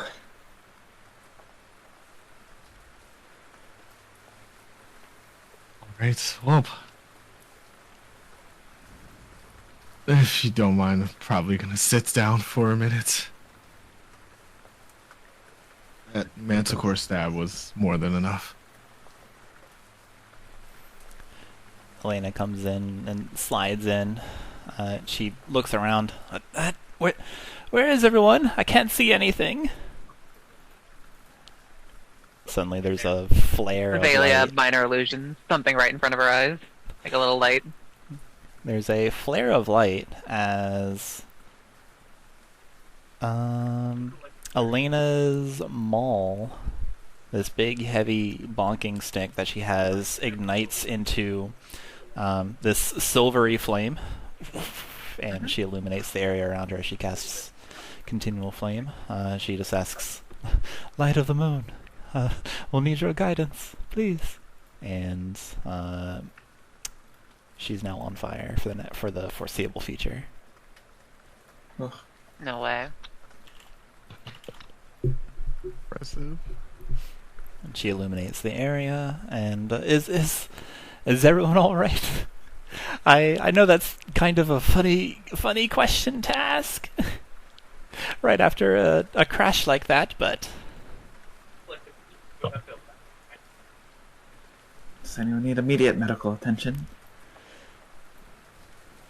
I brought my supplies and my faith. I can help you.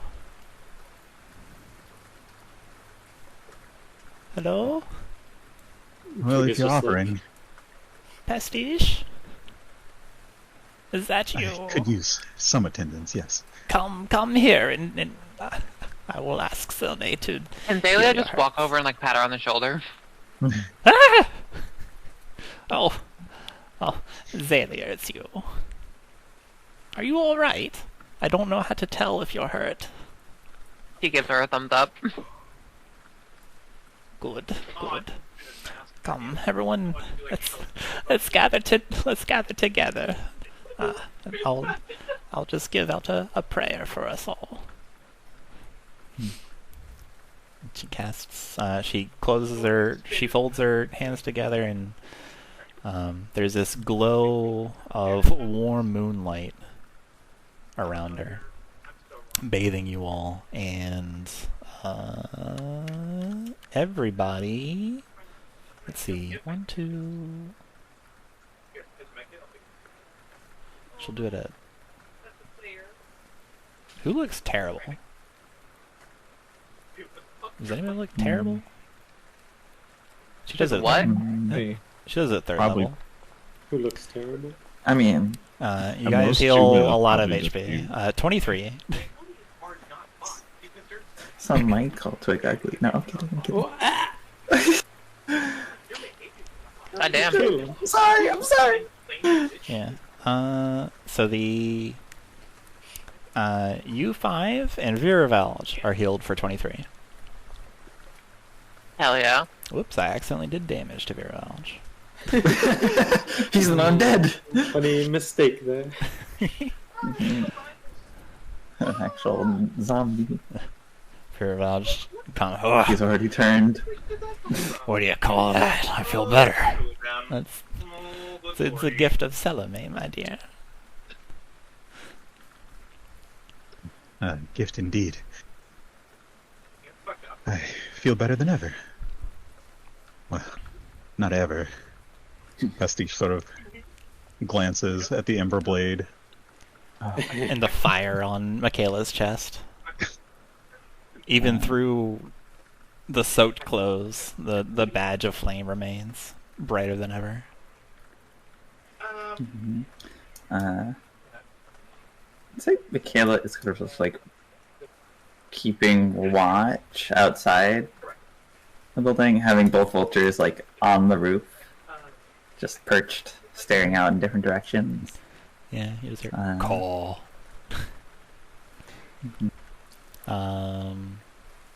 So yeah, you'd see the Ember Blade sheathed on her back.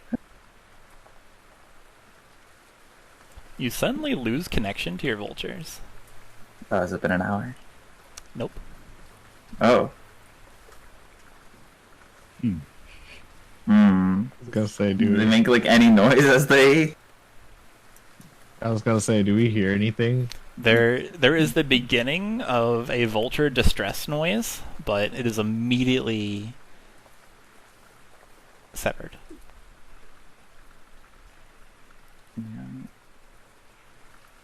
Makayla very suddenly, very alert. Get yourselves ready. We might not be alone here. Twig, like, perks up. What do you mean? I don't feel either vulture anymore.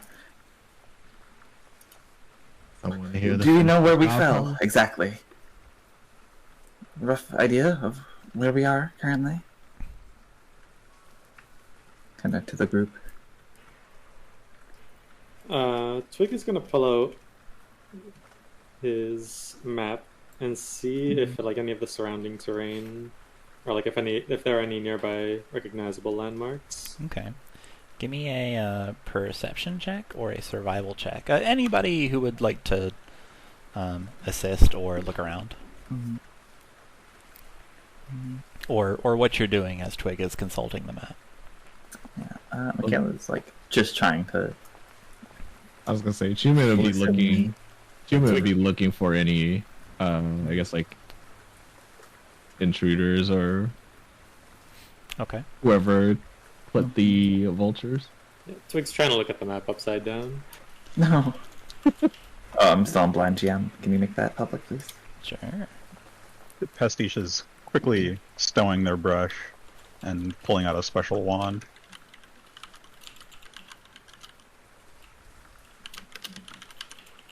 This is just like. It's a 10. Powerful.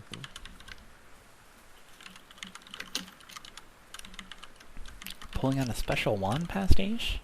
Yeah. What does this wand look like? You know, I don't. Tell me. a little bit like a gun. Whoa. You see Pastiche, you guys watch as Pastiche pulls out this metallic-looking wand with like a crossbow stock and a spinning chamber right there where it meets the rest of the tube. Cool wand. Let's see here. As you Twig, yeah, the map's upside down. This thing's not making any sense. It used maybe you hit your head or like the map is damaged somehow, but this isn't making sense. Maybe we could look for this thing. And he points at the compass rose in the corner. No.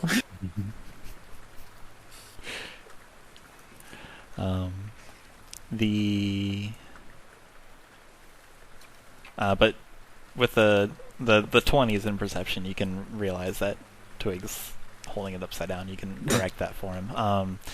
But everybody, as you peek,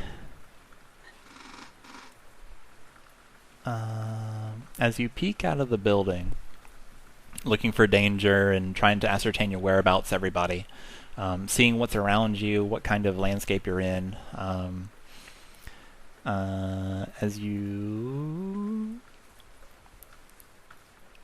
What are you doing peeking? As you peek out of the building, you see a landscape showcasing hundreds of years of neglect. Everywhere is disaster. Dilapidated buildings, waterlogged construction. Nearly everything is torn to shreds.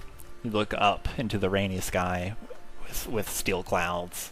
There's more Gloomstalkers, more those giant heavy bats. They shriek in the sky. So you gaze around, and it is easy to realize that there is an astounding number of wanderers in every direction. There are heinous creatures with glowing red eyes lurking in the darkness, announcing that they are aware of your presence with snarls. Truly, this is a kingdom that has succumbed to the demons that poured out of the sands when the desert rose wilted away.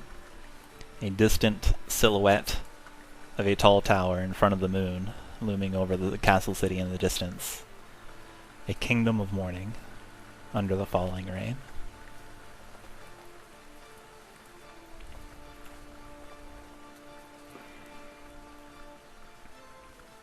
And that's where we're on tonight's session. Snap, snap.